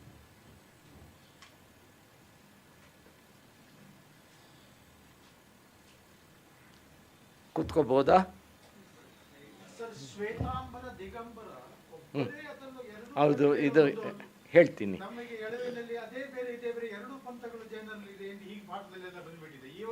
ಹೌದು ಹೌದು, ಹೇಳ್ತೀನಿ. ಜೈನ ಧರ್ಮ ಪ್ರಾರಂಭ ಆದ ಹಂತದಲ್ಲಿ ಒಂದು ಇದ್ದದ್ದು, ಯಾವುದು ಕ್ವಶನ್ ರಿಪೀಟ್ ಮಾಡಿ? ಅಲ್ಲ, ನನಗೆ ಇನ್ನೂ ಅವ್ರು ರಿಪೀಟ್ ಮಾಡಬೇಕಾ? ಅವರು ಏನು ಪ್ರಶ್ನೆ ಕೇಳ್ತಾ ಇದ್ದಾರೆ ಅಂದರೆ, ಜೈನ ಧರ್ಮದಲ್ಲಿ ಈ ಪ್ರಧಾನವಾದ 2 ಶಾಖೆಗಳು ಶ್ವೇತಾಂಬರ ಮತ್ತು ದಿಗಂಬರ, ಇದು ಸಂಬಂಧಪಟ್ಟಿದ್ದು. ಜೈನ ಧರ್ಮ ಪ್ರಾರಂಭವಾದದ್ದು ಇದ್ದದ್ದು ದುರ್ಭಿಕ್ಷ ಬಂತು, ಕ್ಷಾಮ ಬಂತು. ಉತ್ತರ ಭಾರತದಲ್ಲಿ ಅಯೋಧ್ಯೆ ಆ ಪರಿಸರದಲ್ಲಿ 12 ವರ್ಷಗಳ ಭೀಕರ ಕ್ಷಾಮ. ಆಗ ಆಳ್ತಾ ಇದ್ದಂಥ ಮೌರ್ಯ ಸಾಮ್ರಾಜ್ಯ ಇದ್ದಿದ್ದು, ಚಂದ್ರಗುಪ್ತ ಚಕ್ರವರ್ತಿ ಇದ್ದಂತಹ ಕಾಲದಲ್ಲಿ. ಆಗ ಅಲ್ಲಿದ್ದಂತಹ ಭದ್ರವಾಹು ಮುನಿ, ಈ ಕ್ಷಾಮ 12 ವರ್ಷ ಇರುತ್ತೆ, ಜನಕ್ಕೆ ತೊಂದರೆ ಆಗುತ್ತೆ ಅಂತ ಹೇಳಿ ಮುನಿಗಳು ಬಾಳುವುದಕ್ಕೆ ಅನುಕೂಲವಾದಂತಹ ಒಂದು ಪರಿಸರವನ್ನು ಹುಡುಕಿಕೊಂಡು ಉತ್ತರದಿಂದ ದಕ್ಷಿಣಕ್ಕೆ ಇಳಿದು ಬರ್ತಾರೆ. ಬಂದು ಕ್ರಮೇಣ ಅವರು ಶ್ರವಣಬೆಳಗೊಳದಲ್ಲಿ ನಿಲ್ತಾರೆ. ಅದು ಒಂದು ಹಂತ. ಎರಡನೇ ಹಂತ ಏನೆಂದರೆ, ಹೀಗೆ ಇಲ್ಲಿ ಬಂದು ನೆಲೆಸಿದ ಮೇಲೆ 12 ವರ್ಷ ಇಲ್ಲಿದ್ದರಲ್ಲ, ಮತ್ತು ಉತ್ತರಕ್ಕೆ ಹೋದಂಥ ಸಂದರ್ಭದಲ್ಲಿ ಈ 12 ವರ್ಷ ಇಲ್ಲಿ ನೆಲೆಸ್ತಾ ಇದ್ದವರ ಇವರ ರೀತಿ ನೀತಿಗಳು, ಅಲ್ಲಿ ಇದ್ದವರ ರೀತಿ ನೀತಿಗಳಲ್ಲೂ ಅಂತರ ಉಂಟಾಗುತ್ತೆ. ಆದ್ದರಿಂದ ಅದು ಭಿನ್ನತೆ, ಒಡಕು ಮೂಡುವುದಕ್ಕೆ ಅದು ಮೊದಲನೇ ಪ್ರಬಲವಾದಂತಹ ಕಾರಣ. ಅದಾದಮೇಲೆ ಉಂಟಾದಂತಹ ಸಿದ್ಧಾಂತವನ್ನು ಮತ್ತೆ ಒಂದುಗೂಡಿಸೋದಕ್ಕೊಂದು ಸಿದ್ಧಾಂತ ಸೇರ್ತಾರೆ. ಎಲ್ಲ ಸಮಾವೇಶಗೊಳ್ತಾ ಎಲ್ಲ ಆಚಾರ್ಯರುಗಳನ್ನು ಕರೆದು ಒಂದು ದೊಡ್ಡ ಅಸೆಂಬ್ಲಿ ಥರ ಅದನ್ನು ಸೇರಿದಾಗ ಉತ್ತರದಲ್ಲಿ ಹೇಳಿದಂಥ ನಿಯಮಗಳನ್ನು, ಸಿದ್ಧಾಂತದ ಸೂತ್ರಗಳನ್ನು, ಆಗಮ ಸೂತ್ರಗಳನ್ನು, ದಕ್ಷಿಣದಲ್ಲಿ ಹೇಳ್ತಾ ಇದ್ದಂಥ ಆಗಮ ಸೂತ್ರಗಳಲ್ಲೇ ಅಂತರ ಉಂಟಾಯಿತು. ಇದು ಎರಡನೇ ಕಾರಣ ಉಂಟಾಗಿ, ಆಮೇಲೆ ವಸ್ತ್ರವನ್ನು ಇಟ್ಕೊಳ್ಬೇಕಾ ಬೇಡವಾ ಅನ್ನುವ ಒಂದು ಆಲೋಚನೆಯಲ್ಲಿ ಭಿನ್ನಾಭಿಪ್ರಾಯ ಉಂಟಾದಾಗ ಕೆಲವರು ವಸ್ತ್ರವನ್ನು ಧರಿಸ್ಕೊಳ್ಬೇಕು, ವಸ್ತ್ರದ ವಿಚಾರ ಬೇರೆ, ಸಿದ್ಧಾಂತವನ್ನು ಪಾಲಿಸುವ ವಿಚಾರ ಬೇರೆ, ನಿರ್ಗ್ರಂಥನಾಗೇ ಇರಬೇಕು ಅನ್ನೋ ಒತ್ತಾಯ ಬೇಡ ಅಂತ. ಇನ್ನು ಕೆಲವರು ಇಲ್ಲ, ದೇಹದ ಮೇಲೆ ವಸ್ತ್ರವನ್ನು ಧರಿಸುವುದರ ಮೂಲಕ ನಮಗೊಂದು ಮೋಹ ಉಂಟಾಗುತ್ತೆ. ಆದ್ದರಿಂದ ಅಪರಿಗ್ರಹವಾದ ದೃಷ್ಟಿಯಿಂದ ನಮಗೆ ಯಾವ ವಸ್ತ್ರವ ಮತ್ತು ಯಾವುದೇ ಪದಾರ್ಥ ಹತ್ತಿರ ಇಟ್ಟುಕೊಳ್ಳದೇ ಇರ್ತಕ್ಕಂಥದ್ದೇ ಇರು ಅಂತೇಳಿ. ಆಗ ದಿಗಂಬರರು ಒಂದು ಶಾಖೆ ಮತ್ತು ಶ್ವೇತಾಂಬರರು ಒಂದೊಂದು. ಸೊ ಶ್ವೇತಾಂಬರರು ಮುನಿಗಳು ಅವರು ವಸ್ತ್ರವನ್ನು ಧರಿಸ್ತಾರೆ, ಬಿಳಿ ಬಟ್ಟೆ, ಬಿಳಿ ತುಂಡು ಮುಂಡು ಎರಡನ್ನು ಹಾಕ್ತಕ್ಕಂಥದ್ದು. ಮತ್ತು ಮನೆಗೆ ಹೋಗಿ ಆಹಾರ ತಂದದ್ದನ್ನು ಒಟ್ಟಿಗೆ ಹಾಕಿ ಒಂದೊಂದು ಮನೆಯ ರುಚಿ ಇದು ಭಾಳ ಚೆನ್ನಾಗಿದೆ, ನಾಳೆ ಅಲ್ಲೇ ಹೋಗೋಣ ಅಂತ ಅನಿಸ್ಬೋದು ಅಂದ್ಬಿಟ್ಟು ಅದನ್ನೆಲ್ಲ ಸೇರಿಸಿ ಆಮೇಲೆ ಅವರು ಆಹಾರ ತೆಗೆದುಕೊ, ಅವ್ರದ್ದೊಂದು ಪದ್ಧತಿ ಇದೆ. ಇವರು ನಿರ್ಗಂತ ಮನೆಯವರು, ಅವರು ಹಾಗೆ ಮಾಡದೆ ಮನೆಯಲ್ಲಿ ನಾನು ಆಗಲೇ ತಿಳಿಸಿದ್ನೆಲ್ಲ ಹೇಗೆ ಆಹಾರ ತೆಗೆದುಕೊಳ್ತಾನೆ. ಈಗ ಇವೆಲ್ಲವೂ ಸೇರಿ 2 ಗುಂಪಾಗಿ ಇದ್ರೂ ಮೂಲ ಆರಾಧಿಸ್ತಕ್ಕಂಥ ತೀರ್ಥಂಕರರು ಅದೇ ತೀರ್ಥಂಕರೇ. ಮುಖ್ಯವಾದ ಭೇದ ಇರತಕ್ಕಂಥದ್ದು 3 ಸಂಗತಿಗಳಲ್ಲಿ. ಒಂದು ಇದು ವಸ್ತ್ರಧಾರಣೆ ವಿಚಾರದಲ್ಲಿ, ಎರಡನೇದು ಅವನ ಆಹಾರ ತೆಗೆದುಕೊಳ್ಳೋದಿಲ್ಲ ಅನ್ನೋದು ದಿಗಂಬರ. ಇದು ಶ್ವೇತಾಂಬರ ಪ್ರಕಾರ ಆತ ಕೂಡ ಆಹಾರ ತೆಗೆದುಕೊಳ್ತಾರೆ ಅಂತಕ್ಕಂಥದ್ದು ಅವರ ಒಂದು ಇದು. ಹೀಗೆ ಕೆಲವು 3 ಅಥವಾ 4 ವ್ಯತ್ಯಾಸಗಳನ್ನು ಬಿಟ್ಟರೆ ಇನ್ಯಾವ ವ್ಯತ್ಯಾಸ. ಇನ್ನು 3ನೇದು, ಅವರು ತೀರ್ಥಂಕರ ವಿಗ್ರಹಗಳಿಗೆ ಅಲಂಕಾರ ಮಾಡ್ತಾರೆ ಶ್ವೇತಾಂಬರದ್ದು. ನೀವು ನೋಡಿರ್ಬೋದು, ಅವರು ಶ್ವೇತಾಂಬರ ದೇವಾಲಯಕ್ಕೆ ಹೋದ. ಇವರು ನಿರ್ಗಂತ ಮುನಿಗಳು ಅವರ ತೀರ್ಥಂಕರ ವಿಗ್ರಹಗಳಿಗೆ ಅಲಂಕಾರ ಮಾಡೋದಿಲ್ಲ, ಅಭಿಷೇಕ ಮಾಡ್ತಾರೆ ಅಷ್ಟು ಹೊರತು ಅದಕ್ಕೆ ಆಭರಣಗಳನ್ನು ತೊಡಿಸೋದು, ಕಿರೀಟ ಇಡೋದು ಅದೆಲ್ಲ ಮಾಡೋದಿಲ್ಲ. ಹೀಗೆ ವ್ಯತ್ಯಾಸಗಳಿವೆ. ನಮಸ್ಕಾರ.